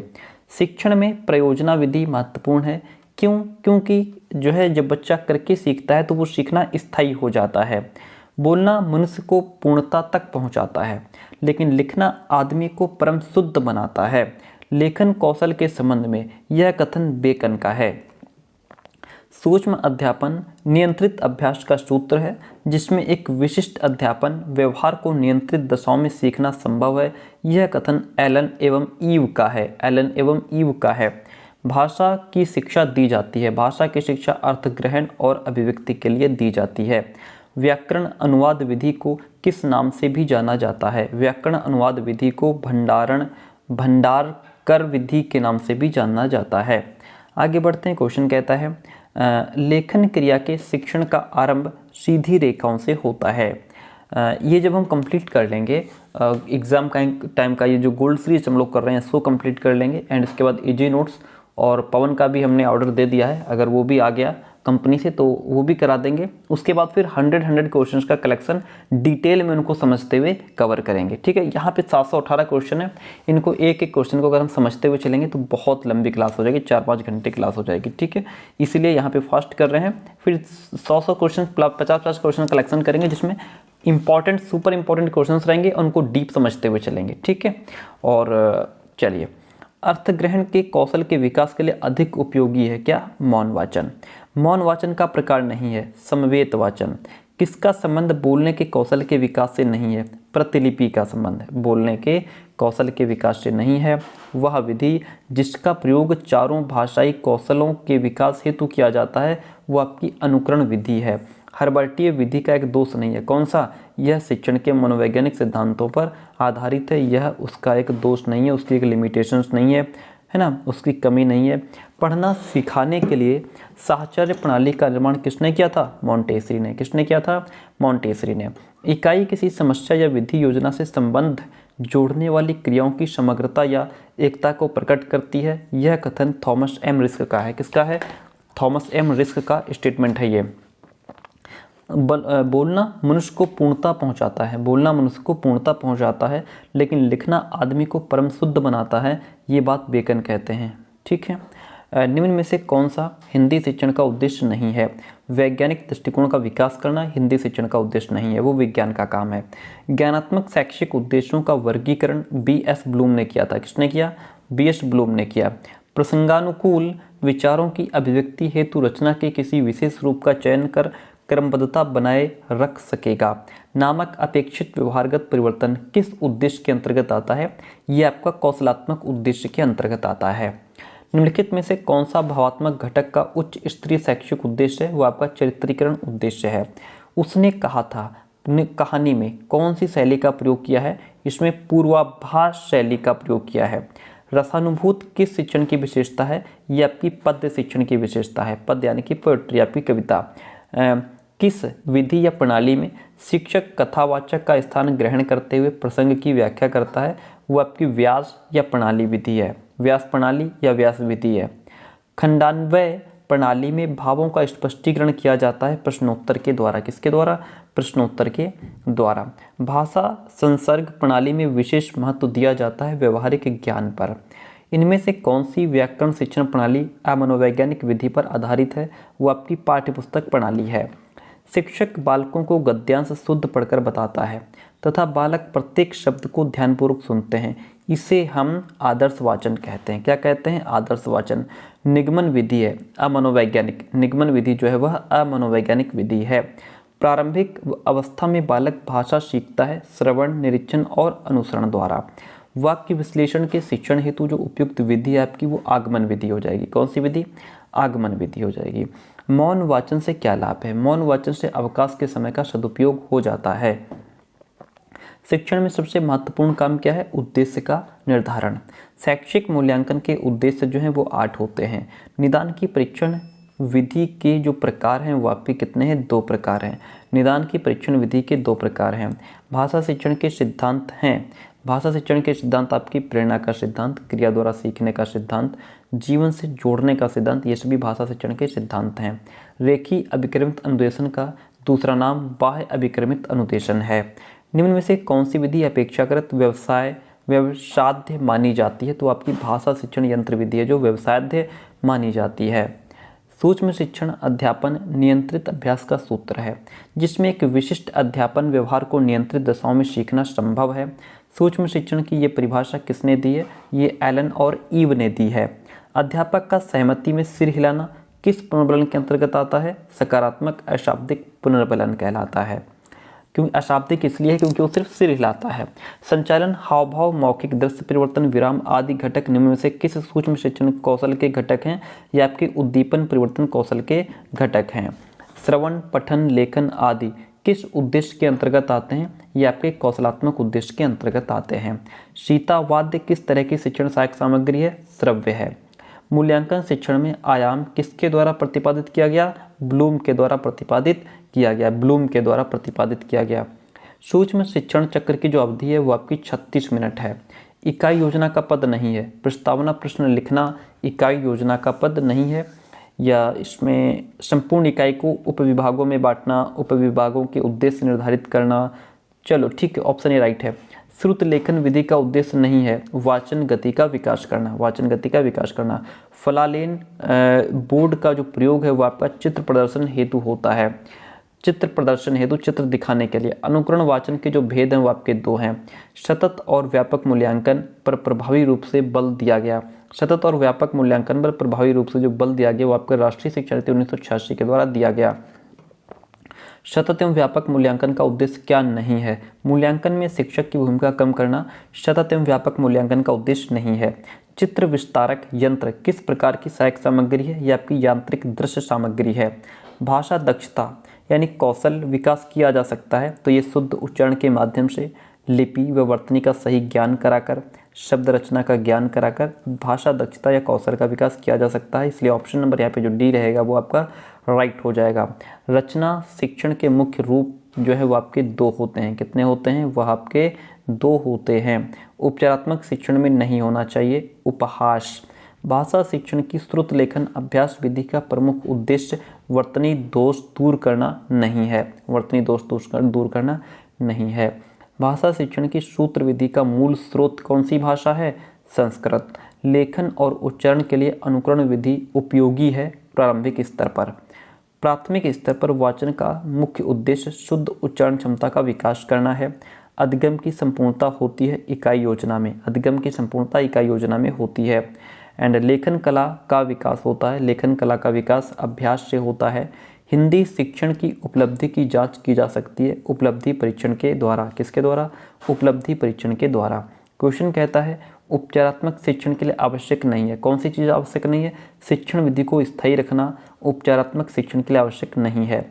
व्याकरण शिक्षा स्वतंत्र रूप से किस विधि में नहीं दी जाती? जबकि भाषा संसर्ग विधि में नहीं दी जाती। बीएस ब्लूम ने शिक्षा में कौन सा नवीन आयाम दिया है? वो आपका मूल्यांकन उपागम है। विश्लेषणात्मक विधि में जो प्रयोग है वो आपका शब्द से वर्ण की तरफ चलता है, शब्द से वर्ण की तरफ चलता है। क्वेश्चन कहता है इस विधि में मातृभाषा के माध्यम से किसी नवीन भाषा को पढ़ाया जाता है। यह कथन कौन सी विधि संदर्भ में कहा गया है? यह आपका परोक्ष विधि संदर्भ में कहा गया है, परोक्ष विधि के संदर्भ में कहा गया है। जिस प्रकार चित्रकार के लिए तूलिका और फलक वांछनीय है, ठीक उसी प्रकार अथवा उससे भी कुछ अधिक अध्यापक के लिए श्यामपट्ट तथा खड़िया के टुकड़े का महत्व है। ये दोनों वस्तुएं सफल अध्यापक की संतत गिनी है, ऐसा पंडित सीताराम चतुर्वेदी कहते हैं। आगे बढ़ते हैं। क्वेश्चन कहता है 128 कविता शिक्षण की प्रश्नोत्तर प्रणाली को और किस नाम से जाना जाता है? इसको खंडान्वय प्रणाली भी कहते हैं। भाषा की दृष्टि से रचना के कितने रूप हैं? 2 रूप हैं। लिखाई का कार्य पढ़ाई के कार्य से पूर्व शुरू होना चाहिए क्योंकि लिखाई पढ़ाई की अपेक्षा सरल है। ये बात श्रीमती मॉन्टेसरी ने कही है। किसने? श्रीमती मॉन्टेसरी ने कही है। मातृभाषा और सीखी जाने वाली द्वितीय भाषा दोनों का भाषा वैज्ञानिक विश्लेषण प्रस्तुत करने हेतु जो प्रभावी विधि है व्यतिरेक विधि हो जाएगी। अध्यापक शिक्षण संस्थाओं में शिक्षण के पूर्व प्रदर्शन पाठ के समय छात्राध्यापक अनुकरण विधि का प्रयोग करते समय किस भूमिका का निर्वाह नहीं करता है? वो है प्राचार्य की भूमिका का निर्वाह नहीं करता है। अनुवाद विधि सिद्धांत का पालन करती है। अनुवाद विधि जो है वो आपका ज्ञात से अज्ञात की ओर के सिद्धांत का पालन करती है। भाषा संसर्ग विधि के संदर्भ में कौन सा कथन असत्य है? तो इसमें व्याकरण को एक विषय के रूप में अलग से शिक्षण करवाना चाहिए, ये जो बात है वो भाषा संसर्ग के बारे में गलत है। कौन सी विधि उदाहरण द्वारा प्रारंभिक व्यवहार का आधार और शिक्षण की प्राकृतिक विधि मानी जाती है? वो आपकी प्रदर्शन विधि है। कौन सी विधि है? वह आपकी प्रदर्शन विधि है। विद्यार्थियों की अधिगम योग्यता, ग्रहणशीलता व प्रस्तुत विषय वस्तु संबंधी कठिनाई को समझने के लिए शिक्षक को क्या करना चाहिए? बोध प्रश्न करने चाहिए। मनोवैज्ञानिक दृष्टिकोण से सूक्ष्म शिक्षण किस मनोवैज्ञानिक के अधिगम सिद्धांत पर आधारित है? वो आपके B.F. स्किनर के मनोवैज्ञानिक सिद्धांत पर आधारित हैं। शिक्षार्थी बिना गंभीर चिंतन तथा तर्क संगत बोध के ही किस विधि में रटने को विवश होता है? ये सूत्र विधि में रटने को विवश होता है।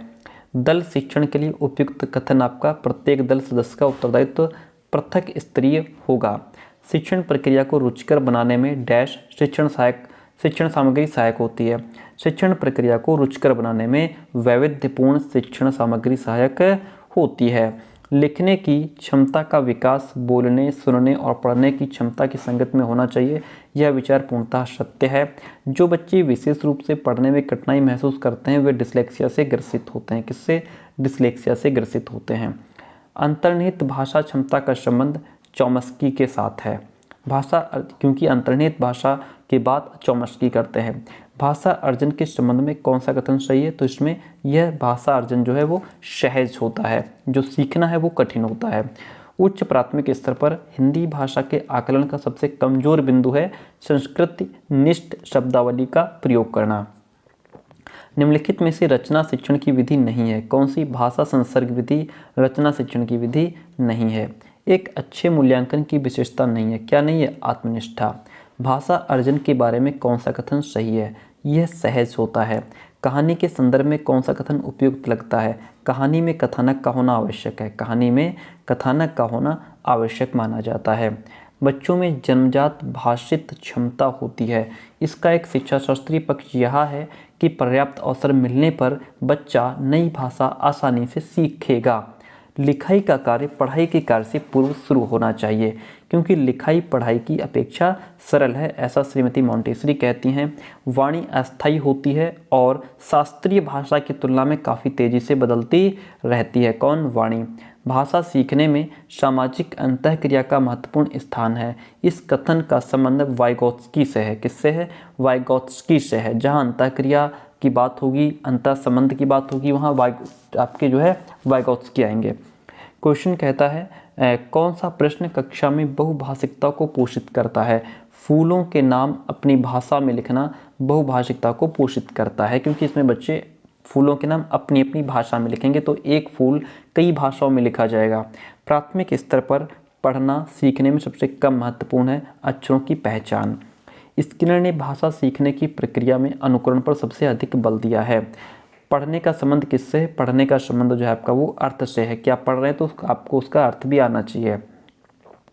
लिखित सामग्री को कन ही मन बिना आवाज किस चुपचाप पढ़ना कहलाता है? मौन वाचन। यहाँ पे देखिए गलत लिखा हुआ है। लिखित सामग्री को मन ही मन बिना आवाज चुपचाप पढ़ना मौन वाचन कहलाता है। जब आप लिखी हुई सामग्री को मन ही मन बिना आवाज किए चुपचाप पढ़ते हैं तो उसे मौन वाचन कहते हैं। उच्च प्राथमिक स्तर पर हिंदी भाषा का आकलन करते समय आप सर्वाधिक बल किस पर देंगे? तो आप सर्वाधिक बल पोर्टफोलियो पर देंगे। किस पर? पोर्टफोलियो। भाषाई कौशल में अंत में विकास कराना चाहिए। किसका? लिखने का। प्राथमिक स्तर पर कविता शिक्षण उपयोगी नहीं होगा जो कविताएं अंतर्राष्ट्रीय वादों से संबंधित हों। भाषा सिखाने का सही क्रम क्या है? श्रवण करना, बोलना, पढ़ना और लिखना। 8वीं कक्षा के बच्चों के भाषा आकलन के लिए आप किसे सबसे कम महत्वपूर्ण मानते हैं? साहित्यिक समारोहों को आयोजन करना ये सबसे कम महत्वपूर्ण है। अब यहाँ से हमारी यूनिट नंबर 3 शुरू होती है। ठीक है, ये जो यूनिट नंबर 3 है, चलिए अच्छा, इसमें आपके लगभग 190 क्वेश्चंस रहेंगे। इस यूनिट में आपके 190 क्वेश्चंस रहेंगे और जो यूनिट 4 है उसमें भी आपके 190 क्वेश्चंस होने वाले हैं। चलिए आगे बात करते हैं। यहाँ से अगला क्वेश्चन कहता है कि किसी तरह के लेखन को आकलन में शामिल करना उचित है, यानी कि किस तरह के लेखन को आकलन में शामिल करना उचित है। तो इसमें आपका सूचना संदेश, डायरी, विज्ञापन, इन सभी प्रकार के लेखन को हम आकलन में शामिल कर सकते हैं। व्याकरण के पक्षों और शब्दों की बारीकी की समझ का आकलन संदर्भ युक्त सामग्री में किया जाना चाहिए। भाषा में आकलन का प्रयोग मुख्यतः बच्चों के भाषा प्रयोग की क्षमता के लिए होना चाहिए। किसके लिए? बच्चों के भाषा प्रयोग की क्षमता के लिए। रचनात्मक आकलन का सबसे सही तरीका है कहानी पढ़ करके प्रश्न बनाओ। क्या करो? कहानी पढ़ करके प्रश्न बनाओ। एक भाषा शिक्षक के रूप में पाठ पढ़ाने के उपरांत आप निम्नलिखित में से किस प्रकार के प्रश्न सबसे अधिक महत्व देंगे? किस प्रकार के प्रश्नों पर? तो इसमें जो है कि गांधी जी के जीवन, व्यक्तित्व की किन विशेषताओं ने आपको प्रभावित किया है और क्यों किया है, इस प्रकार के प्रश्नों पर आप ज़्यादा से ज़्यादा जो है महत्व देंगे। हिंदी भाषा में सतत आकलन का सर्वाधिक उचित तरीका आपका है बच्चों को अपने अनुभवों को कहने लिखने के पर्याप्त अवसर देना। क्वेश्चन कहता है भाषा प्रवाह तथा अभिव्यक्ति कौशल के मूल्यांकन का उपयुक्त जो तरीका है वो आपका मौखिक वार्तालाप है। बच्चों की भाषाई क्षमता को क्रमिक प्रगति के बारे में बताने में सर्वाधिक मदद करता है आपका पोर्टफोलियो। भाषा में सतत आकलन का उद्देश्य है ये जानना कि भाषा सीखने में बच्चों को किस मदद की आवश्यकता है। ओके, हिंदी भाषा के प्रश्न पत्रों में आप किस सवाल को सबसे बेहतर मानते हैं? तो इसमें अगर आप बाबा भारती की जगह होते तो क्या करते? इस प्रकार के प्रश्न बच्चों को उनकी सृजनात्मक सोच को और ज़्यादा डेवलप करने का काम करते हैं। बच्चे और ज़्यादा अलग अलग दिशाओं में सोचते हैं। प्राथमिक स्तर पर बच्चों की भाषा का आकलन करने में क्या सबसे कम उपयोगी है? पाठ के अंत में दिए गए सवालों के जवाब लिखना ये जो है सबसे कम उपयोगी है। हिंदी भाषा का आकलन करते समय पोर्टफोलियो बच्चों के बारे में यह बताता है कि क्रमशः उनकी प्रगति किस प्रकार हो रही है। उच्च प्राथमिक स्तर पर बच्चों की मौखिक अभिव्यक्ति का सतत आकलन करने के लिए सर्वाधिक उचित तरीका आपका प्रश्न पूछना, प्रतिक्रिया व्यक्त करना, परिचर्चा, ये सभी है। ठीक है। क्वेश्चन कहता है उच्च प्राथमिक स्तर पर बच्चों की हिंदी भाषा की क्षमता के आकलन में प्रकार्य परक पक्ष पर बल देना का मतलब होता है भाषा प्रयोग पर बल देना। भाषा प्रयोग पर बल देना। पोर्टफोलियो के संबंध में कौन सा कथन सही है? इससे बच्चों को लिखित कार्य की आदत पड़ जाती है, या इससे शिक्षक के समय की बचत होती है, या फिर इसमें बच्चों की क्रमिक प्रगति के बारे में पता चलता है? यही ऑप्शन इसमें आपका सही हो जाता है। हिंदी भाषा में सतत और व्यापक मूल्यांकन का मुख्य उद्देश्य है बच्चों की भाषा प्रयोग संबंधी क्षमता के विकास में मदद करना। प्राथमिक स्तर पर बच्चों की भाषा प्रयोग की क्षमता संबंधी रिकॉर्ड तैयार करने के उपरांत कौन सा काम सबसे अधिक महत्वपूर्ण है? तो उसमें रिपोर्टिंग करना जो है ये सबसे अधिक महत्वपूर्ण है। प्राथमिक स्तर पर पढ़ने की क्षमता के आकलन में सबसे कम महत्वपूर्ण है अक्षर जोड़ करके पढ़ना। सतत आकलन का उद्देश्य ये जानना है कि बच्चों ने क्या सीखा। उच्च प्राथमिक स्तर पर हिंदी भाषा में अभिव्यक्ति परखने के लिए आप किस प्रश्न को सबसे अधिक महत्वपूर्ण समझते हैं? तो लोकगीत संस्कृत के परिचायक होते हैं, इस कथन पर अपने विचार व्यक्त कीजिए। इस तरीके के प्रश्न को ज़्यादा से ज़्यादा इंपॉर्टेंस दिया जाता है। प्राथमिक स्तर पर बच्चों की भाषाई क्षमताओं के आकलन में सबसे अधिक कारगर पोर्टफोलियो है। क्या है? पोर्टफोलियो। कक्षा 8 के बच्चों का सतत आकलन करना सबसे अधिक महत्वपूर्ण है भाषा प्रयोग की क्षमता। भाषा सीखने में सबसे बड़ा बाधक तत्व जो है वो आपका भाषा में आकलन है। क्या है? भाषा में आकलन है। आगे बात करते हैं। ये जो क्वेश्चन है आपका 23, भाषा सीखने में सबसे बड़ा बाधक तत्व जो हो सकता है वो है भाषा प्रयोग के अवसर, ना कि आकलन। ठीक है। ऑप्शन नंबर इसमें जो ए है वह आपका राइट रहेगा कि बच्चे कहने का मतलब ये है कि अगर बच्चा भाषा सीख रहा है तो उसको प्रयोग करने के अवसर किस तरीके से मिल रहे हैं, वो अपनी भाषा का प्रयोग कहाँ कर रहा है, ये जो है उसमें जो है थोड़ा बाधक तत्व हो सकता है। पोर्टफोलियो बच्चों की क्रमिक प्रगति की जानकारी देता है। आगे बात करते हैं 8वीं कक्षा में बच्चों की भाषा आकलन के लिए आप किसे सबसे कम महत्वपूर्ण मानते हैं? किसे सबसे कम महत्वपूर्ण माना जाएगा? तो इसमें साहित्यिक समारोहों का आयोजन करना ये कम इंपॉर्टेंट है। शिक्षार्थियों के सततम समग्र मूल्यांकन CCE पर प्रभावी जोर जो है वो राष्ट्रीय शिक्षा नीति 1986 ने दिया था। शैक्षिक मूल्यांकन के उद्देश्य आपके 3 होते हैं। मौन वाचन का मूल्यांकन किस परीक्षा के द्वारा किया जा सकता है? तो आपका पूर्ति परीक्षा, सत्यासत्य परीक्षा, बहुविकल्पीय परीक्षा, इन सभी परीक्षा के द्वारा किया जा सकता है। इसलिए ऑप्शन नंबर इसमें जो डी है वो आपका राइट रहेगा। क्वेश्चन कहता है प्रश्न पत्र निर्माण करने से पूर्व निम्न में से किस प्रपत्र को तैयार करना आवश्यक है? तो इसमें ब्लूप्रिंट जो प्रपत्र है उसको तैयार करना आवश्यक हो जाता है।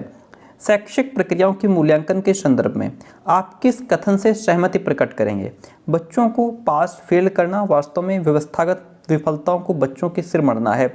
इस कथन से सहमति बच्चों शैक्षिक प्रक्रिया के मूल्यांकन के संदर्भ में इस प्रकार के स्टेटमेंट से सहमति प्रकट की जाएगी।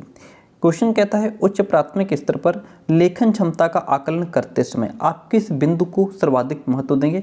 विचारों की मौलिकता को अधिक इम्पोर्टेंस दिया जाता है।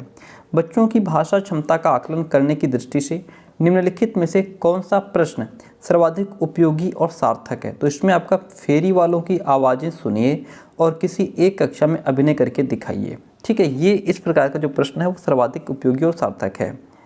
निम्नलिखित में से किस प्रकार के प्रश्न बच्चों की भाषागत रचनात्मकता का आकलन करने में सर्वाधिक रूप से उपयुक्त होंगे? मुक्त अंत वाले प्रश्न। कैसे प्रश्न? मुक्त उत्तर वाले प्रश्न। उच्च प्राथमिक स्तर पर बच्चों की भाषाई क्षमता का आकलन करने के लिए सर्वाधिक उपयोगी है आपका पाठ में आई कहानी को आगे बढ़वाना।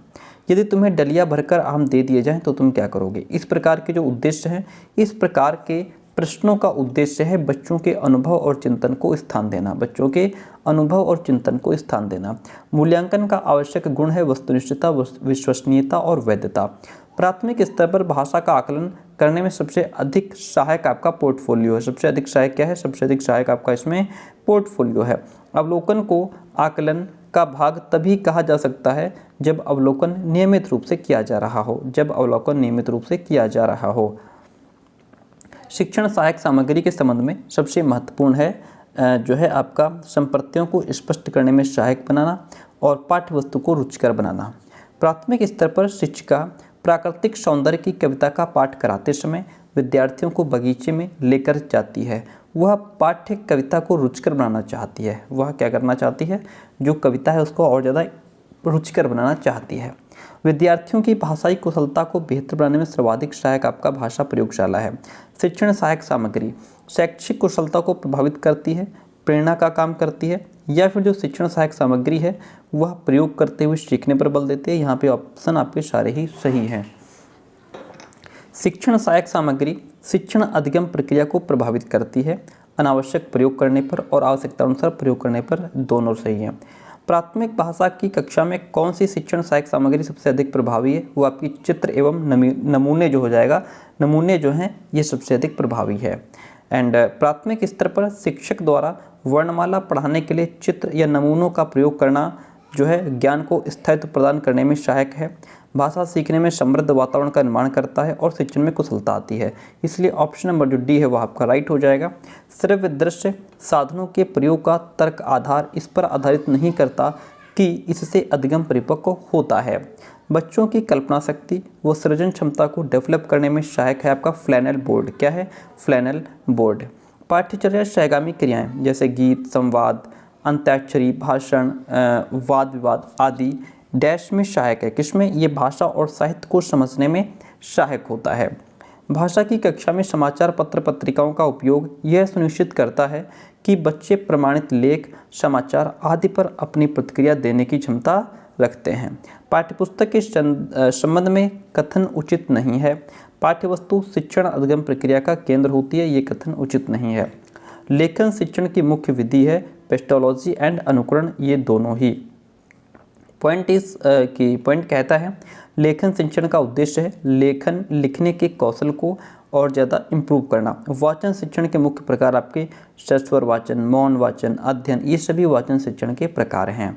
हिंदी लेखन का मुख्य पक्ष आपका सुलेख, पाठ्यवस्तु, भाषा संबंध, ये सभी हिंदी लेखन के मुख्य पक्ष हैं। मॉन्टेसरी विधि का उपयोग लेखन शिक्षण में करते हैं। वाचन शिक्षण की प्रमुख विधि आपकी अनुकरण और संप्रेषण दोनों ही है। एंड मौन वाचन शिक्षण का उद्देश्य है तार्किक योग्यता का विकास करना और मनन शक्ति का विकास करना। लेखन शिक्षण की मुख्य विधि आपकी पेस्टोलॉजी अनुकरण दोनों ही हो जाएगी। क्वेश्चन कहता है लेखन शिक्षण का उद्देश्य क्या है। लेखन शिक्षण का उद्देश्य है आपका लिखने का कौशल। वाचन शिक्षण का उद्देश्य होता है पढ़ने का कौशल, बोलने का कौशल। शब्दों के शुद्ध उच्चारण का विकास किया जाता है वाचन शिक्षण के लिए। शब्दों के शुद्ध उच्चारण का विकास किया जाता है वाचन शिक्षण में। वाचन शिक्षण के मुख्य प्रकार आपके सस्वर वाचन, मौन वाचन, अध्ययन, ये सभी हो जाएगा। ठीक है, क्वेश्चंस को डबल कर देते हैं। हिंदी लिखने का मुख्य पक्ष क्या है। हिंदी लेखन का मुख्य पक्ष है सुलेख, पाठ्यवस्तु, भाषा संबंधी, है ना, ऑप्शन डी। मॉन्टेसरी विधि का उपयोग लेखन शिक्षण में किया जाता है। सस्वर वाचन का मुख्य पक्ष आपका संवेद वाचन और व्यक्तिक वाचन दोनों ही है। हिंदी प्रदेशों में हिंदी का शिक्षण किया जाता है द्वितीय भाषा के रूप में। द्वितीय भाषा शिक्षण की विधियां क्या हैं। अनुवाद विधि। द्वितीय भाषा शिक्षण में महत्व है किसका। बोलने और सुनने पर दोनों पर महत्व होता है, दोनों का महत्व होता है। द्वितीय भाषा शिक्षण की आवश्यकता है राजनीतिक दृष्टि से, आर्थिक दृष्टि से, सांस्कृतिक दृष्टि से, इन सभी दृष्टि से द्वितीय भाषा शिक्षण की आवश्यकता है। द्वितीय भाषा शिक्षण का नियम है, क्या नियम है। अभ्यास करना, ध्वनि का बोध, शुद्ध उच्चारण, ये सभी हिंदी भाषा शिक्षण के नियम हैं। द्वितीय भाषा शिक्षण की समस्या क्या है। उच्चारण की, लेखन की और संरचना की। कहानी का मूल तत्व क्या है। कथा वस्तु, शैली, पात्र एवं चरित्र, ये सभी कहानी के मूल तत्व हैं, इसलिए ऑप्शन नंबर जो डी रहेगा वो इसमें राइट हो जाएगा। कहानी का मुख्य रूप क्या है। कहानी का मुख्य रूप आदर्शवाद, यथार्थवाद दोनों ही है। कहानी शिक्षण का उद्देश्य होता है स्वस्थ मनोविनोद, स्मृति शक्ति का विकास करना, कल्पना शक्ति का विकास करना, ये सभी कहानी शिक्षण के उद्देश्य होते हैं। कहानी और उपन्यास में समानता है शैली और कथानक दोनों की। साहित्य में कहानी का उपयोग जो है वह पाठ्यवस्तु, शिक्षण विधि दोनों में किया जाता है। कहानी की विशेषता क्या होती है। ध्यान केंद्रित करना, कल्पना शक्ति का विकास करना, चारित्रिक विकास करना, ये सभी कहानी की विशेषताएं हैं। उपन्यास की विशेषता क्या है। अनेक कथाएं, वृहद रूप होता है उपन्यास का, जीवन का व्यापक रूप होता है, तो इसलिए ऑप्शन नंबर डी इसमें भी राइट हो जाएगा। हिंदी शिक्षण के मुख्य घटक हैं। हिंदी शिक्षण के मुख्य घटक क्या हो जाएंगे। शिक्षण आयाम, शिक्षण विधियाँ, शिक्षण प्रविधियाँ, सूत्र, ये सभी जो है ऑप्शन राइट हो जाएगा। हिंदी भाषा शिक्षण की विधि क्या होगी। अनुकरण विधि, आगमन निगमन विधि, भाषा प्रयोगशाला, ये सभी हिंदी भाषा शिक्षण की विधियाँ हैं। हिंदी शिक्षण की प्रभावशीलता मूल्यांकन करते हैं प्रत्यक्ष प्रविधियों से और अप्रत्यक्ष दोनों ही प्रकार की प्रविधियों से। हिंदी साहित्य शिक्षण की जो विधि है वो आपकी कहानी, नाटक, संवाद, ये सभी हिंदी साहित्य शिक्षण की विधियां हैं। पाठ्यवस्तु स्वामित्व की विधि है। पाठ्यवस्तु जो है वह पर्यवेक्षण विधि है। पाठ्यवस्तु स्वामित्व की विधि पर्यवेक्षण विधि होगी। भाषा कौशल की जो शिक्षण विधि है वो आपकी अनुकरण विधि, सामूहिक अभ्यास विधि, भाषा प्रयोगशाला, ये सभी जो है भाषा कौशल की शिक्षण विधियां हैं। अहिंदी प्रदेशों में हिंदी का शिक्षण किया जाता है द्वितीय भाषा के रूप में। किस रूप में। द्वितीय भाषा के रूप में किया जाता है। द्वितीय भाषा शिक्षण की विधियां जो हैं वो आपकी अनुवाद विधि हो जाएगी। एंड अनुवाद प्रक्रिया के तत्व हैं भाषा अनुवाद के तत्व, विधाओं के अनुवाद, ये दोनों ही प्रकार के अनुवाद प्रक्रिया के तत्व हैं।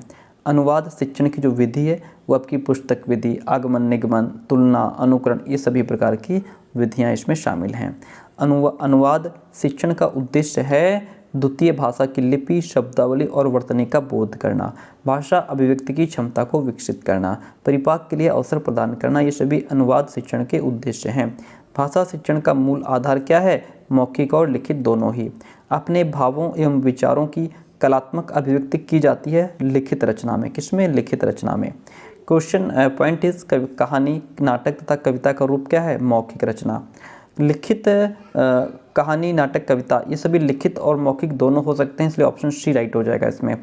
लिखित रचना से शिक्षण किया जाता है कलात्मक अभिव्यक्ति का। पत्र लेखन, निबंध लेखन का शिक्षण करते हैं हम लिखित रचना के आधार पर। ठीक है। देखो और लिखो शिक्षण विधि प्रयुक्त करते हैं निबंध रचना में। किसमें। निबंध रचना में। निबंध शिक्षण का मुख्य उद्देश्य क्या है। निबंध शिक्षण का मुख्य उद्देश्य है निरीक्षण शक्ति का विकास करना, कलात्मक लेखन क्षमता का विकास करना और तर्क शक्ति का विकास करना। ऑप्शन डी राइट हो जाएगा। निबंध कलेवर का मुख्य पक्ष है, मध्य चरण, उपसंहार, आदि चरण, ये सभी उसमें शामिल होंगे। रचना के रूप हैं, रचना आपकी लिखित भी हो सकती है, रचना आपकी मौखिक भी हो सकती है, इसलिए option number C is the right one over here. Question कहता है संरचनात्मक अभिव्यक्ति की जो विधा है आपकी, वर्णनात्मक लिखित रचना, तुलनात्मक लिखित रचना, विवरणात्मक लिखित रचना, ये सभी संरचनात्मक अभिव्यक्ति की विधाएं हैं। व्याकरण की विषय वस्तु क्या है? व्याकरण की विषय वस्तु आपकी भाषा है। व्याकरण की विषय वस्तु भाषा है। व्याकरण शिक्षण का उद्देश्य क्या है? ज्ञान, कौशल, ज्ञान प्रयोग, ये सभी व्याकरण शिक्षण के उद्देश्य हैं। व्याकरण शिक्षण की मुख्य शिक्षण विधि आपकी निगमन और आगमन दोनों ही हो जाएगी। एंड व्याकरण शिक्षण की जो प्रवृत्ति है वह आपकी साहित्यिक और व्यवहारिक दोनों ही आपकी व्यवहारिक व्याकरण शिक्षण की प्रवृत्तियां हैं। व्याकरण की मुख्य विशेषता क्या है? व्याकरण की मुख्य विशेषता आपकी भाषा की शुद्धता, शब्दानुशासन, भाषा का शरीर विज्ञान, ये व्याकरण की मुख्य विशेषताएं हैं। पाठ्य योजना की आवश्यकता क्या है? पाठ्य योजना प्रस्तुतिकरण का एक क्रम होता है, पाठ्यवस्तु के तत्वों का समावेश होता है, शिक्षण क्रियाओं का स्वरूप उसमें निर्धारित होता है। तो ये सभी जो है पाठ्य योजना की आवश्यकताओं को बताते हैं। तो ऑप्शन डी इसमें आपका राइट हो जाएगा। क्वेश्चन कहता है प्राचीन पाठ्य योजना जो है वो किसने दी थी? हर्बर्ट ने। मूल्यांकन पाठ्य योजना किसने दी? ब्लूम ने। मूल्यांकन पाठ्य योजना के पद होते हैं, तो ये आपके कितने पद होते हैं? 3 पद होते हैं।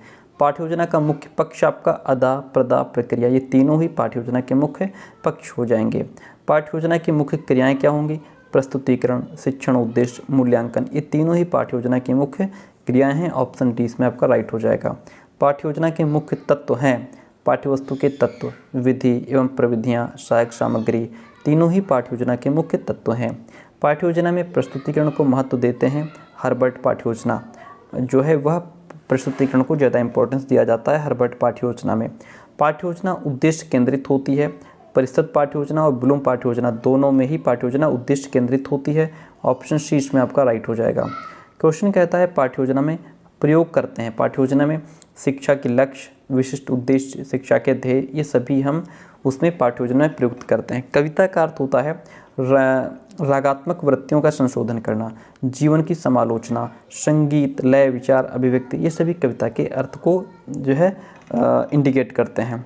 शिक्षण में सौंदर्य तत्व होते हैं। शिक्षण में सौंदर्य तत्व आपके ध्वनि सौंदर्य, भाव सौंदर्य, विचार सौंदर्य, ये सभी शिक्षण में सौंदर्य तत्व होते हैं। कविता शिक्षण में भावना का विकास जो होता है, सुंदरम, शिवम, सत्यम, इन सभी प्रकार की भावनाओं का विकास होता है।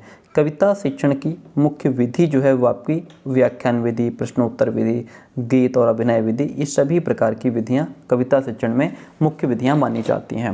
व्याख्यान विधि का जो मुख्य प्रकार है तुलना विधि, समीक्षा विधि, व्यास विधि, ये सभी व्याख्यान विधि के प्रकार हैं। चलिए आगे पॉइंट की बात करते हैं। कविता शिक्षण की मुख्य प्रविधियाँ क्या हो जाएंगी? अंताक्षरी, कवि गोष्ठी, कवि सम्मेलन, ये सभी कविता शिक्षण की मुख्य प्रविधियाँ हैं। कविता वाचन के प्रकार क्या हो जाएंगे? सस्वर वाचन, रागायुक्त वाचन, भावना स्वर वाचन, ये सभी कविता वाचन के प्रकार हैं। गद्य या साहित्य का मुख्य स्वरूप क्या है? सृजनात्मक गद्य। गद्य साहित्य का आशय होता है अनुभूति और ज्ञान होना, अनुभूति होना, ज्ञान होना। गद्य शिक्षण की मुख्य विधि क्या है? उद्बोधन विधि, प्रवचन विधि, स्पष्टीकरण विधि, ये तीनों ही गद्य शिक्षण की मुख्य विधियां हैं। गद्य शिक्षण का मुख्य उद्देश्य होता है शब्द भंडार का विकास करना, शुद्ध शब्द उच्चारण, रचनात्मक शक्ति का विकास करना। माध्यमिक स्तर पर गद्य शिक्षण की विधि प्रयुक्त करते हैं किसमें? प्रश्नोत्तर विधि में। किसमें प्रयोग करते हैं? प्रश्नोत्तर विधि में। क्वेश्चन कहता है कि व्याकरण शिक्षण की मुख्य विधि है आगमन और निगमन, दोनों में ही व्याकरण की जो व्याकरण शिक्षण की मुख्य विधियाँ कौन कौन सी हैं? आगमन और निगमन। ठीक है। गद्य शिक्षण की प्रभावशाली शिक्षण प्रविधि जो है वो आपकी स्पष्टीकरण प्रविधि होगी। कविता होती है, कविता अनेकत्व में एकत्व है, कविता अनेकत्व में एकत्व को इंडिकेट करती है। ठीक है। कथन सत्य है, कौन सा कथन सत्य है? जयदेव का बसंत चित्रण सुंदर है, कालिदास का प्रकृति वर्णन मनोहर है, सुंदर और मनोहर में अंतर होता है, ये सारी ही बातें यहाँ पे सही हैं। शिक्षा के उद्देश्यों का वर्गीकरण किया गया है। शिक्षा के वर्गीकरण का उद्देश्य, शिक्षा के उद्देश्यों का वर्गीकरण ज्ञानात्मक पक्ष का, भावात्मक पक्ष और क्रियात्मक पक्ष का वर्गीकरण किया गया है। शिक्षा के उद्देश्य का वर्गीकरण किया, शिक्षा के उद्देश्य का वर्गीकरण B.S. ब्लूम ने किया। कौशलात्मक उद्देश्य में सम्मिलित किया जाता है। कौशलात्मक उद्देश्य में आपका पढ़ना, लिखना, बोलना, सुनना, ये सभी शामिल होते हैं। उच्चतर माध्यमिक स्तर पर हिंदी भाषा का उद्देश्य क्या है? स्वरचित कविता तथा निबंध आदि के लिए प्रोत्साहन प्रदान करना, छात्रों में शुद्ध उच्चारण और सृजनात्मकता की वृद्धि करना, छात्रों में चिंतन की प्रकृति का विकास करना, ये उच्चतर माध्यमिक स्तर पर हिंदी भाषा के उद्देश्य होते हैं। और क्वेश्चन कहता है हिंदी शिक्षण में परीक्षण प्रयुक्त करते हैं। हिंदी शिक्षण में परीक्षण आपका निष्पादन परीक्षण और निदानात्मक परीक्षण दोनों ही प्रकार के परीक्षण को प्रयुक्त करते हैं। उपचारात्मक हिंदी शिक्षण हेतु निदानात्मक परीक्षण का प्रयोग करते हैं। हिंदी शिक्षण में अशुद्धियों का पता चलता है निदानात्मक परीक्षण से। निदान हेतु विधि जो प्रयोग की जाती है वो आपकी निरीक्षण विधि और निदानात्मक दोनों ही प्रकार के परीक्षणों का प्रयोग करते हैं। भाषा शिक्षण में निदान करते हैं। भाषा शिक्षण में भाषा की अशुद्धियों का निदान करते हैं, भाषा की कठिनाई का निदान करते हैं, व्याकरण की अशुद्धियों का निदान करते हैं। निदानात्मक परीक्षण को प्रयुक्त करते हैं कमजोर छात्रों के लिए। गृह कार्यों का स्त्रीकरण होता है तार्किक ढंग से और मनोवैज्ञानिक दोनों ही ढंग से। गृह कार्यों के अधिनियम हैं अभिरुचि का अध्ययन अधिनियम, स्पष्टता का अधिनियम, स्पष्टता का दोनों ही सेम दे दिए है ना। तो गृह कार्यों के अधिनियम क्या है इसमें? अभिरुचि का अधिनियम, स्पष्टता का अधिनियम दोनों ही शामिल हैं। गृह कार्यों के स्त्रीकरण में शिक्षण सूत्र का उपयोग किया जाता है ज्ञात से अज्ञात की ओर, मूर्त से अमूर्त की ओर, सरल से जटिल की ओर, उपरोक्त सभी। गृह कार्यों की प्रमुख विशेषता क्या है? गृह कार्य की प्रमुख विशेषता है शिक्षण अधिगम के विशिष्ट उद्देश्यों की प्राप्ति में सहायक होता है। एंड इसमें गृह कार्य वो साधन है जो छात्रों को स्वयं अभ्यास करके सीखने के लिए अवसर प्रदान करता है। गृह कार्य शिक्षक द्वारा उत्पन्न सुनियोजित सीखने की एक परिस्थिति है, इसलिए ऑप्शन नंबर डी राइट हो जाएगा। छात्रों में परिपाक का अवसर दिया जाता है गृह कार्यों में। गद्य शिक्षण के दो रूप हैं, कौन कौन से? सूक्ष्म और विस्तृत। गद्य शिक्षण की विधि नहीं है, कौन सी? गीत विधि जो है वो गद्य शिक्षण की विधि नहीं है, ये आपकी पद्य की विधि है। गद्य की प्रस्तावना की जा सकती है, तो इसमें तो ऑप्शन कोई भी सही नहीं है आपका। गद्य की प्रस्तावना गद्य शिक्षण प्रस्तुतिकरण में प्रथम पद होता है वो आपका आदर्श वाचन होता है। कौन सा होता है? आदर्श वाचन प्रथम पद होता है। कविता वो साधन है जिसके द्वारा शेष सृष्टि के साथ हमारे रागात्मक संबंध की रक्षा और निर्वाह होता है। कविता की ये परिभाषा किसकी है? आचार्य रामचंद्र शुक्ल की है। कविता मूलतः जीवन की समालोचना है, ऐसा मैथ्यू अर्नोल्ड कहते हैं। कविता की कौन सी विशेषता है? कविता में अनुभूति की प्रधानता होती है। कविता में सत्यम शिवम सुंदरम की भावना का समावेश होता है। कविता में रस की भी प्रधानता होती है। ये सभी ऑप्शन इसमें आपका राइट हो जाएगा। कविता शिक्षण की जो प्रणालियाँ हैं, गीत और अभिनय प्रणाली, शब्दार्थ और प्रश्नोत्तर प्रणाली, व्याख्या एवं व्यास तथा तुलना एवं समीक्षा प्रणाली, ये सभी कविता शिक्षण की प्रणालियाँ हैं। प्राथमिक स्तर पर बालकों के लिए कविताओं के चयन में किन बातों का ध्यान रखा जाना चाहिए? तो इसमें कविताओं की भाषा सरल और चित्रमय हो, ठीक है, ये तो बात सही है। इसमें कविताओं में अक्षरों व शब्दों की आवृत्ति होनी चाहिए। कविताओं में वर्णित विषय विद्यार्थियों के अनुभव क्षेत्र के अंतर्गत होने चाहिए। सारे ही ऑप्शन यहाँ पे आपके राइट हो जाते हैं। कविता शिक्षण में आवश्यक बात क्या है? कविता शिक्षण में आवश्यक बात है भाव व्याख्या संक्षिप्त, जो भाव व्याख्या वो संक्षिप्त हो, सरल और प्रभावपूर्ण हो। व्याकरण कार्य कम से कम हो या ना भी हो। भावात्मक विकास पर ज़्यादा बल दिया जाए। ऑप्शन डी में आपका राइट हो जाता है। भाषा का शुद्ध रूप पहचानने में छात्रों को समर्थ बनाना ही व्याकरण का उद्देश्य है, ऐसा लज्जा शंकर कहते हैं। प्रचलित भाषा संबंधी नियमों की व्याख्या ही व्याकरण है, ऐसा वेगर महोदय कहते हैं। व्याकरण को हम क्या कह सकते हैं? व्याकरण को हम शब्दानुशासन, भाषा का शासक, भाषा विश्लेषण, ये सभी नाम उसको हम दे सकते हैं। व्याकरण शिक्षण की प्रणालियाँ हैं अव्याकृत या भाषा संसर्ग प्रणाली, प्रयोग एवं सहयोग प्रणाली, पाठ्यपुस्तक प्रणाली एवं सूत्र प्रणाली, ये सभी व्याकरण शिक्षण की प्रणालियाँ हैं। व्याकरण को सरल एवं रुचिकर बनाने के उपाय क्या हैं? उचित दृश्य श्रव्य साधनों का प्रयोग किया जाए, प्रयोग प्रणाली से शिक्षण किया जाए, उचित अभ्यास कार्य किया जाए। ऑप्शन डी में आपका राइट हो जाएगा। शिक्षा क्षेत्र में कहानी की उपयोगिता का कारण क्या है? कहानियाँ बच्चों के मनोरंजन का मुख्य साधन है। कहानियों के माध्यम से बालक की रुचि जागृत होती है। बालक कहानी के आदर्श पात्र के अनुकूल बनाने का प्रभाव करते हैं, इस पर अनुकूल बनाने के लिए प्रभावित करते हैं।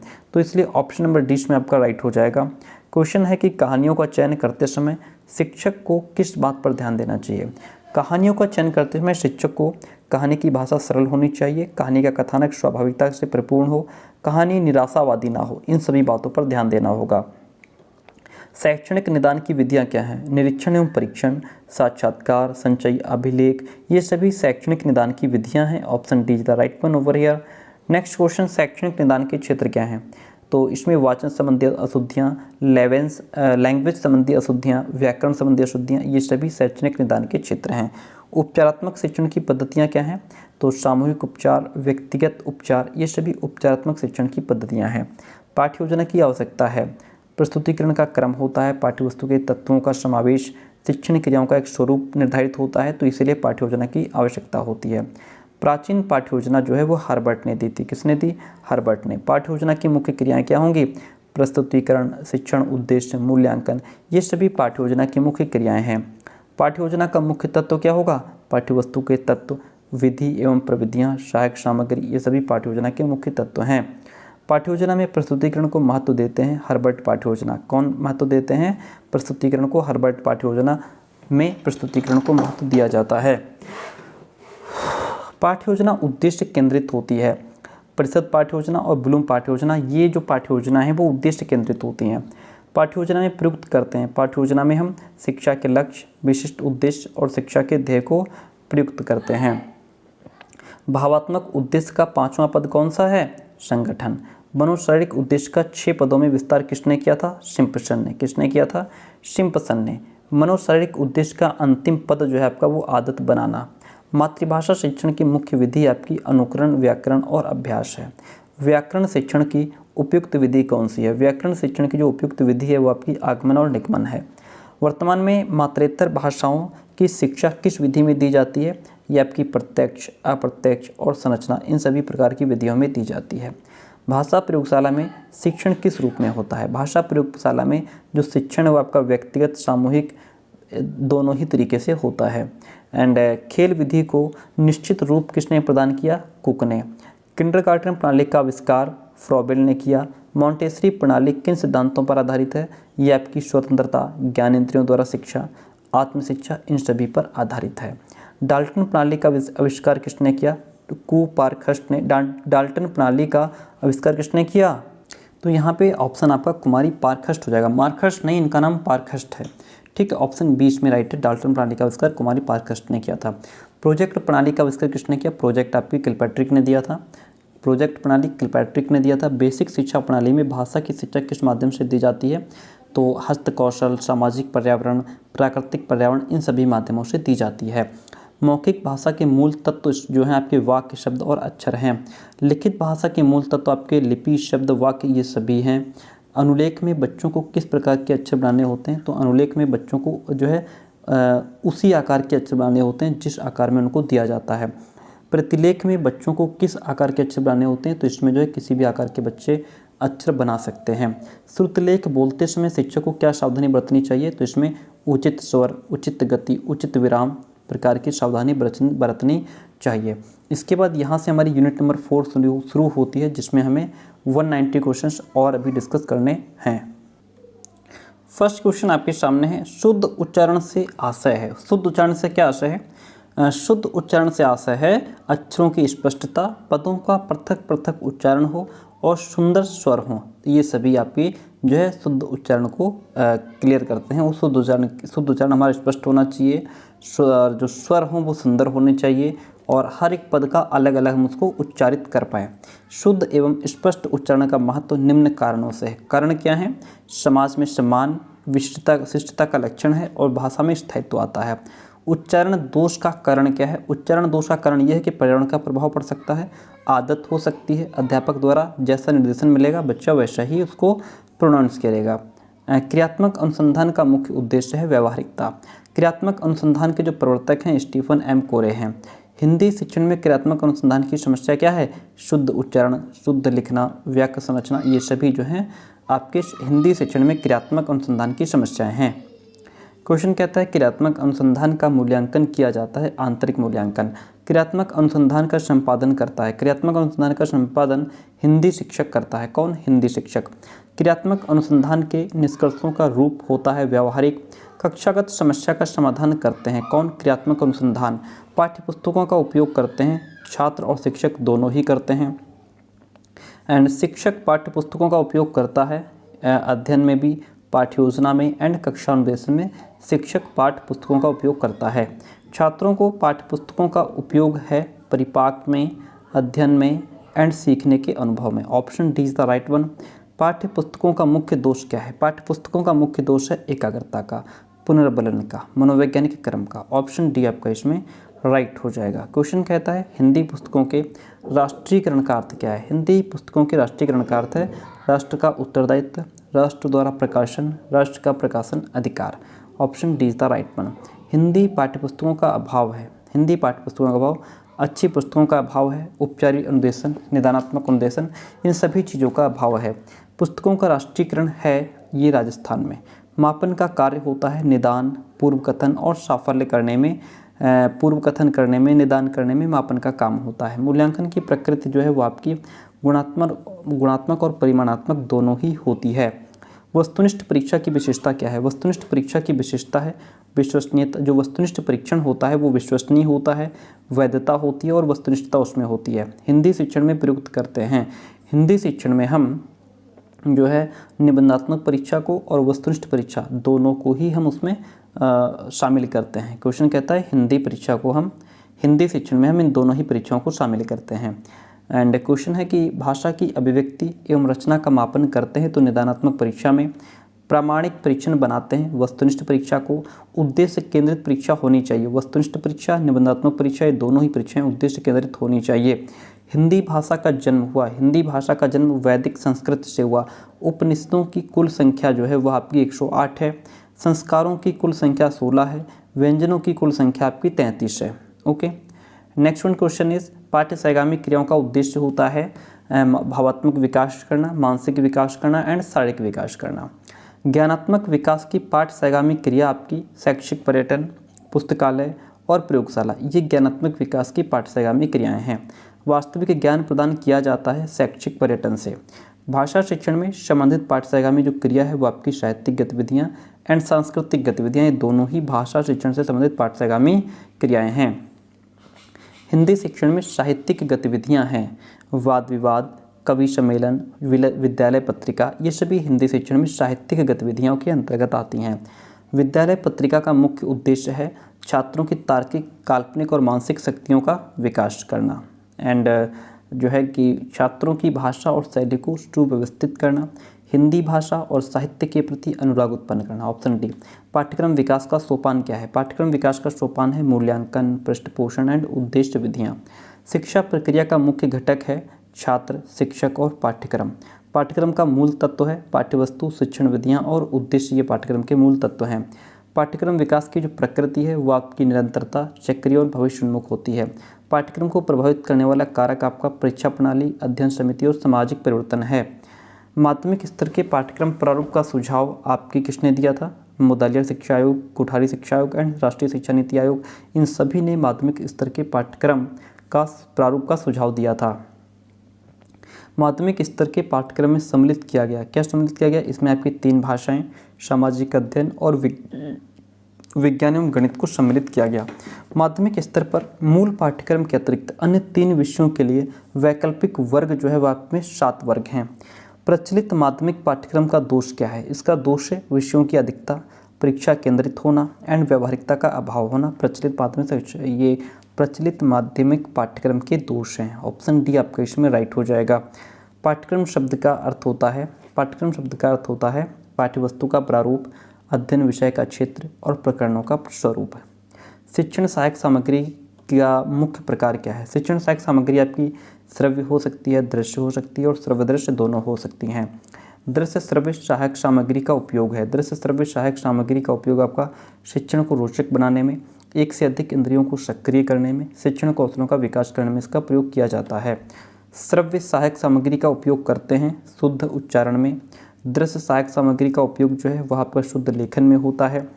भाषा प्रयोगशाला का उपयोग हम शुद्ध उच्चारण और व्यक्तिगत भिन्नता दोनों के लिए करते हैं। दूरदर्शन का हिंदी शिक्षण में जो उपयोग करते हैं वो आपका शुद्ध उच्चारण, शुद्ध लेखन और शुद्ध सुनने में जो है हिंदी शिक्षण का प्रयोग किया जाता है। उच्चारण की दृष्टि से हिंदी की जो ध्वनि है वो आपकी कलाकृत ध्वनि, स्वरकृत भेद और स्थानकृत ध्वनि होती है। हिंदी ध्वनि के प्रकार हैं। हिंदी ध्वनि आपकी व्यंजन, स्वर और शरीर अवयव अंग, ये सभी हिंदी ध्वनि के प्रकार हैं। हिंदी ध्वनियों को कंपन की दृष्टि से सघोष कहते हैं। उपचारी विधियों की प्रकार होती हैं, इसमें आपका वैज्ञानिक और मनोवैज्ञानिक जो विधियां हैं ये उपचारी विधियों की ही के प्रकार के अंतर्गत आती हैं। वर्तनी की अशुद्धियां होती हैं, वर्तनी की अशुद्धियां आपकी लिखने में होती हैं। सामूहिक उच्चारण, जो वर्तनी की अशुद्धियां हैं वो आपकी बोलने में भी हो सकती हैं, लिखने में भी हो सकती हैं और पढ़ने में भी हो सकती हैं, इसलिए ऑप्शन नंबर यहाँ पे जो डी है वो आपका राइट हो जाएगा। ठीक है, सामूहिक उच्चारण प्रविधि का उपयोग जो है वो आपका शुद्ध उच्चारण में होता है। किसमें? शुद्ध उच्चारण में। भाषा में अशुद्धियाँ होती हैं, भाषा में लिखने में, पढ़ने में, बोलने में सभी प्रकार की अशुद्धियाँ हो सकती हैं। शुद्ध उच्चारण की जो विधि है वो आपकी परंपरागत, वैज्ञानिक और भाषा प्रयोगशाला जो है ये सभी शुद्ध उच्चारण की विधि हैं। उच्चारण संबंधी दोष क्या है? उच्चारण संबंधी दोष आपका ध्वनि तत्व, स्वर आघात, इकाई, उकार, ये सभी उच्चारण संबंधी दोष हैं। वर्तनी अशुद्धियों हेतु जो उपाय है वो आपके उपचारात्मक और निरोधात्मक दोनों ही वर्तनी अशुद्धियों के उपाय हैं। शिक्षण कौशल का अर्थ होता है अनुदेशनात्मक क्रियाएं, शिक्षण क्रियाएं और शिक्षण व्यवहार, ये सभी शिक्षण कौशल के अर्थ हैं। शिक्षण कौशल का उपयोग किया जाता है शिक्षण अवस्थाओं में। शिक्षण कौशल का उपयोग शिक्षण अवस्थाओं में किया जाता है। शिक्षण कौशल का उपयोग कक्षा के अंदर और बाहर दोनों जगह किया जाता है। शिक्षण कौशल विकास की प्रविधि जो है वह आपकी सूक्ष्म शिक्षण है। कौशल विकास की कुल संख्या आपकी 23 बताई गई है। कितनी? शिक्षण कौशल की कुल संख्या 23 बताई गई है। शिक्षण कौशल का उपयोग करते हैं। शिक्षण कौशल का उपयोग विशिष्ट उद्देश्यों के लिए, समुचित अधिगम परिस्थिति के लिए एंड समुचित अंतः प्रक्रिया के लिए शिक्षण कौशल का उपयोग करते हैं।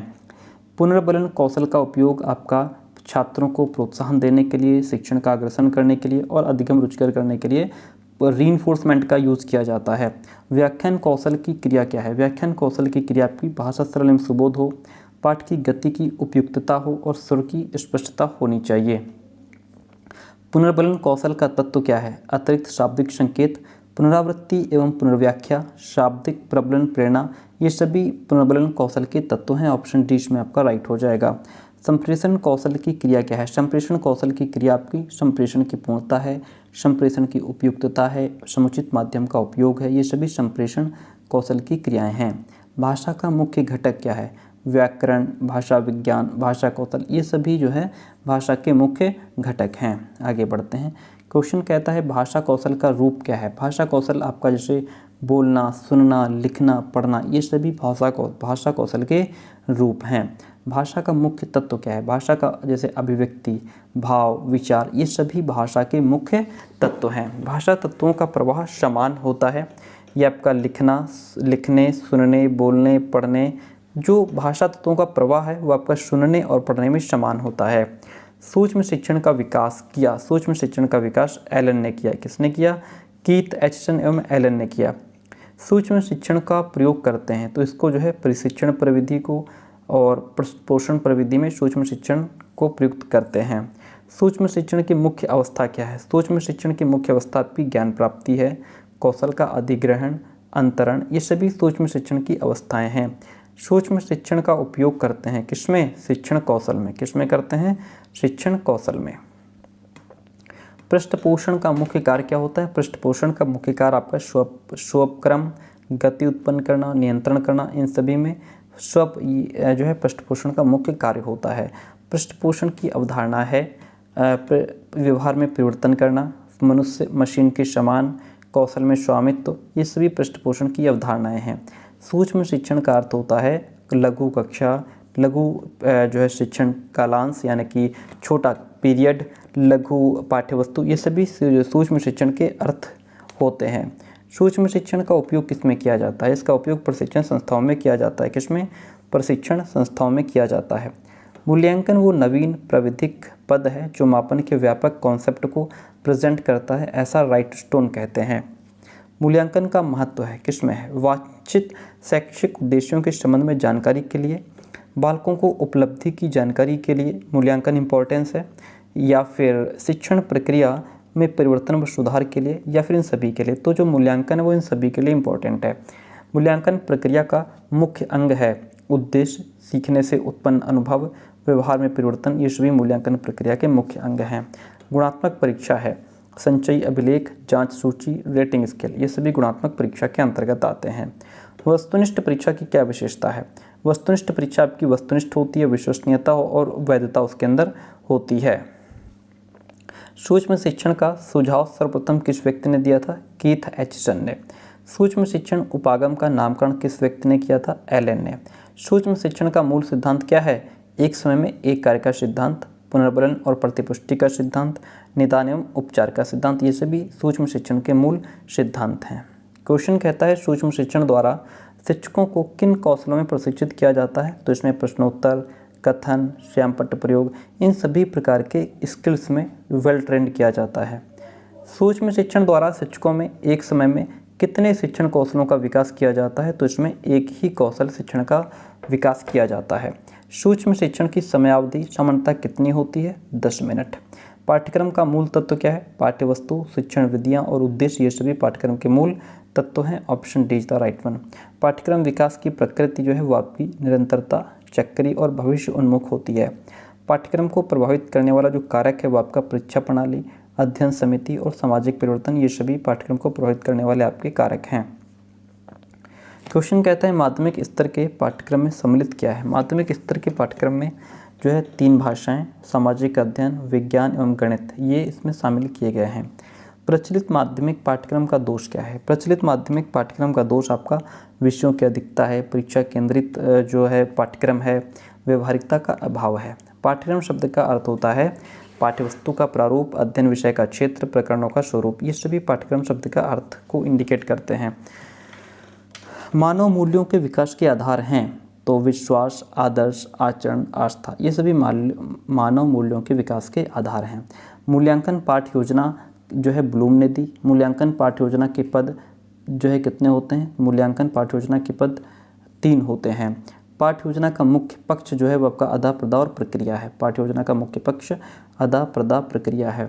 एंड IRCEM सिस्टम में ज्ञान को 2 मानसिक योग्यताओं के रूप में प्रस्तुत किया गया है। RCEM सिस्टम में बोध को 7 मानसिक योग्यताओं के रूप में प्रस्तुत किया गया है।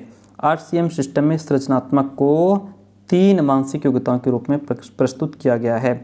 RCM सिस्टम में सृजनात्मक को जो है कि 3 मानसिक योग्यताओं के रूप में प्रस्तुत किया गया है। Just a moment please. यहाँ पे आपका क्वेश्चन, ये दोनों सेम क्वेश्चन है।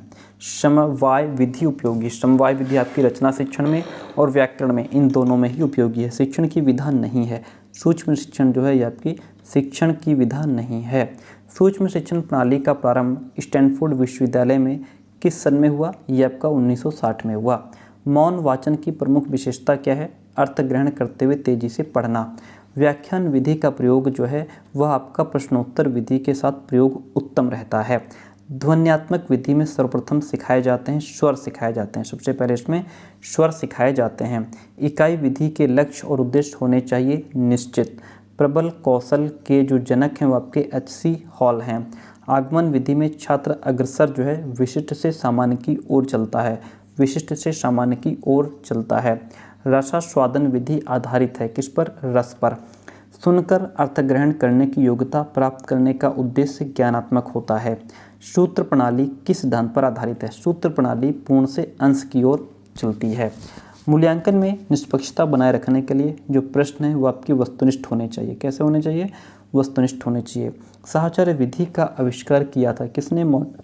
मॉन्टेसरी ने। व्याकरण की शिक्षा का आरंभ कब करना चाहिए? व्याकरण की शिक्षा का आरंभ भाषा पर अधिकार होने पर करना चाहिए।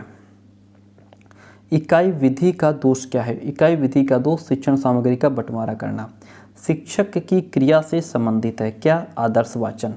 नाटक शिक्षण की जो उपयुक्त विधि है वो आपकी कक्षाभिनय प्रणाली है।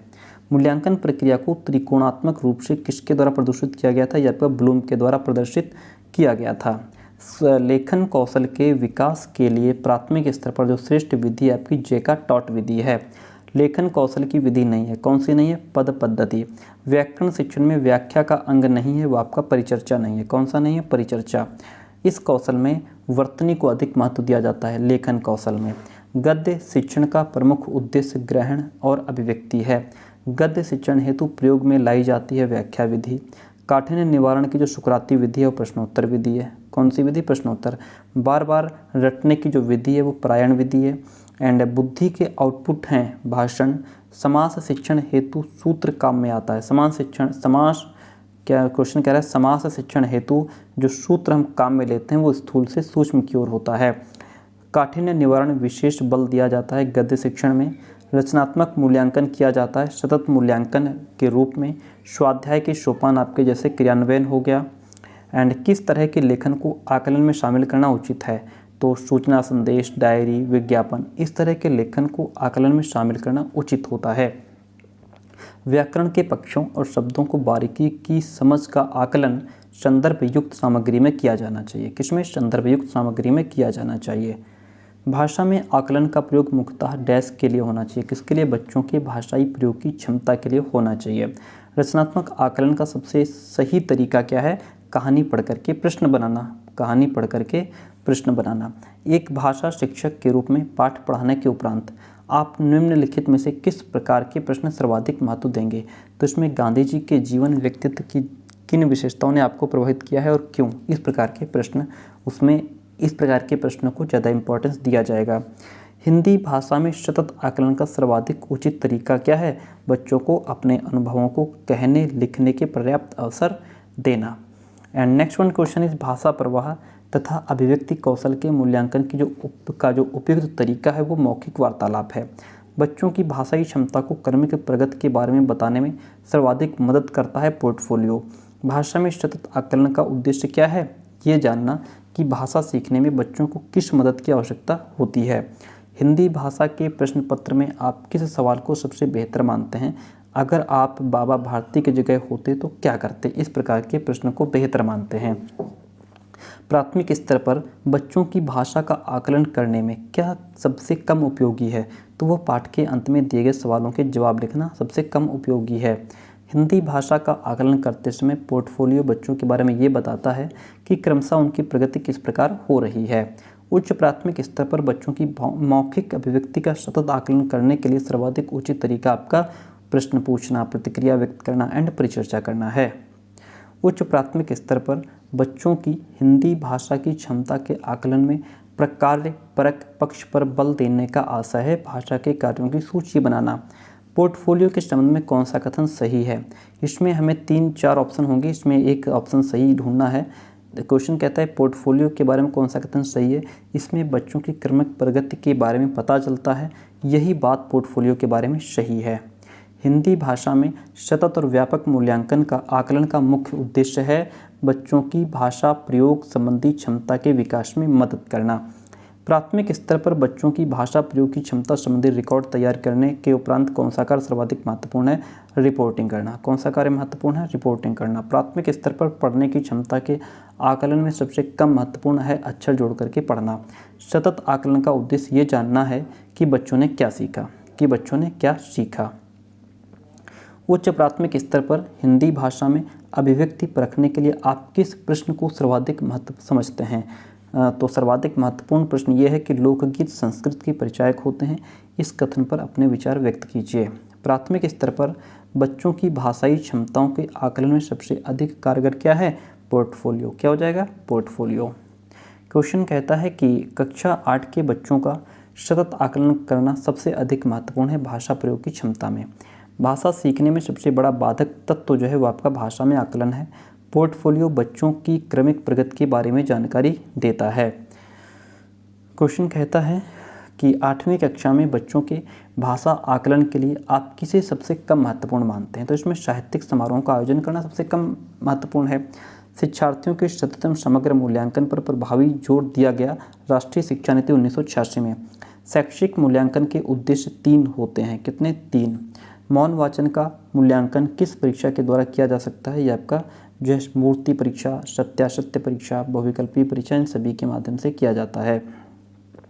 प्रश्न पत्र निर्माण करने से पूर्व निम्न में से किस प्रपत्र को तैयार करना आवश्यक है? तो इसमें ब्लूप्रिंट जो प्रपत्र है उसको तैयार करना आवश्यक हो जाता है। शैक्षिक प्रक्रियाओं के मूल्यांकन के संदर्भ में आप किस कथन से सहमति प्रकट करेंगे? तो बच्चों को पास फेल करना वास्तव में व्यवस्थागत विफलताओं को बच्चों के सिर्फ मढ़ना है। उच्च प्राथमिक स्तर पर लेखन क्षमता का आकलन करते समय आप किस बिंदु को सर्वाधिक महत्व देंगे? तो इसमें विचारों की मौलिकता को सबसे अधिक महत्व दिया जाएगा। बच्चों की भाषा क्षमता का आकलन करने की दृष्टि से निम्नलिखित में से कौन सा प्रश्न सर्वाधिक उपयोगी एवं सार्थक है? तो फेरी वालों की आवाज़ सुनिए और किसी कक्षा में उसका अभिनय करके दिखाइए। इस प्रकार के प्रश्न सर्वाधिक उपयोगी और सार्थक हैं। क्वेश्चन कहता है निम्नलिखित में से किस प्रकार के प्रश्न बच्चों की भाषागत रचनात्मकता का आकलन करने में सर्वाधिक रूप से उपयुक्त होंगे? तो मुक्त अंत वाले प्रश्न। उच्च प्राथमिक स्तर पर बच्चों की भाषाई क्षमताओं का आकलन करने के लिए सर्वाधिक उपयोगी क्या होगा? पाठ में आई कहानी को आगे बढ़वाना। यदि तुम डलिया भरकर आम दे, ये मुझे लगता है जो शुरुआत में क्वेश्चंस थे उनको रिपीट कर दिया है। यदि तुम्हें डलिया भरकर आम दे दिए जाएं तो तुम क्या करोगे? इस प्रकार का उद्देश्य है बच्चों के अनुभव और चिंतन को स्थान देना। मूल्यांकन का आवश्यक गुण होता है वस्तुनिष्ठता, विश्वसनीयता और वैधता होती है मूल्यांकन में। ठीक है। प्राथमिक स्तर पर भाषा का आकलन करने में सर्वाधिक सहायक होता है पोर्टफोलियो। अवलोकन को आकलन का भाग तभी कहा जा सकता है जब अवलोकन नियमित रूप से किया जा रहा हो। शिक्षक सहायक सामग्री के संबंध में सर्वाधिक महत्वपूर्ण क्या है? संप्रत्तियों को स्पष्ट करने में सहायक होना एंड पाठ्यवस्तु को रुचिकर बनाना। क्वेश्चन है कि प्राथमिक स्तर पर शिक्षिका प्राकृतिक सौंदर्य की कविता का पाठ कराते समय विद्यार्थियों को बगीचे में लेकर के जाती है। वह क्या चाहती है? वह चाहती है कि पाठ्य कविता को रुचिकर बने। जो भी कविता हम पढ़ा रहे हैं वो और ज़्यादा इंटरेस्टेड हो जाए। विद्यार्थियों की भाषाई कुशलता को बेहतर बनाने में सर्वाधिक सहायक क्या है? भाषा प्रयोगशाला। क्या है सर्वाधिक सहायक? भाषा प्रयोगशाला। एंड शिक्षण सहायक सामग्री है शैक्षिक कुशलता को प्रभावित करती है, प्रेरणा का काम करती है, प्रयोग करते हुए सीखने पर बल देती है। शिक्षण सहायक सामग्री शिक्षण अधिगम प्रक्रिया को प्रभावित करती है अनावश्यक प्रयोग करने पर एंड आवश्यकता अनुसार प्रयोग करने पर। प्राथमिक भाषा की कक्षा में कौन सी शिक्षण सहायक सामग्री सर्वाधिक प्रभावी है? वो आपकी चित्र एवं नमूने हैं। कौन है? चित्र एवं नमूने। प्राथमिक स्तर पर शिक्षक द्वारा वर्णमाला पढ़ाने के लिए चित्र या नमूनों का प्रयोग करना ज्ञान को स्थायित्व प्रदान करने में सहायक है। भाषा सीखने में समृद्ध वातावरण का निर्माण करता है। शिक्षण की कुशलता आती है। ऑप्शन डी इसमें आपका राइट हो जाएगा। श्रव्य दृश्य साधनों के प्रयोग का तर्क आधार इस पर आधारित नहीं करता कि इससे अधिगम परिपक्व होता है। बच्चों की कल्पना शक्ति व सृजन क्षमता को विकसित करने में सहायक है आपका फ्लैनल बोर्ड। पाठ्यचर्या सहगामी क्रियाएं जैसे गीत, संवाद, अंत्याक्षरी, भाषण, वाद विवाद आदि डैश में सहायक है। किसमें? भाषा और साहित्य को समझने में सहायक होता है। भाषा की कक्षा में समाचार पत्र पत्रिकाओं का उपयोग ये सुनिश्चित करता है कि क्या सुनिश्चित करता है? ये सुनिश्चित करता है कि बच्चे प्रमाणित लेख, समाचार आदि पर अपनी प्रतिक्रिया देने की क्षमता रखते हैं। डियर फ्रेंड, यहाँ से क्लास हमारी एंड होती है। बस 2 क्वेश्चन बचे हैं। आपको बताते चलें कि हम पेड नोट्स भी प्रोवाइड कराते हैं। पेड नोट्स का मतलब होता है आपको कुछ फीस पे करनी होती है। नोट्स आपको PDF फॉर्म में व्हाट्सएप पे प्रोवाइड करा दिए जाते हैं। अगर आप नोट्स लेने के इंटरेस्टेड हैं तो आप हमें इस नंबर पे व्हाट्सएप मैसेज करके नोट्स की इन्फॉर्मेशन ले सकते हैं 9628182649। चलिए, क्वेश्चन है कि पाठ्य पुस्तक के संबंध में कथन उचित नहीं है। पाठ्य वस्तु शिक्षण अधिगम प्रक्रिया का केंद्र होती है। वे कथन जो आपसी व्यवहार में सामान्य रूप से प्रयुक्त होते हैं उन्हें अनौपचारिक कथन कहा जाता है। तो आज हमने इसमें 718 क्वेश्चंस का कलेक्शन था जिनको हमने बहुत ही फास्ट तरीके से एंड 2 घंटे के अंदर कवर कर लिया। क्लास कैसे रही कमेंट करके जरूर बताइए and thank you so much. मिलते हैं बहुत जल्दी नेक्स्ट क्लास में।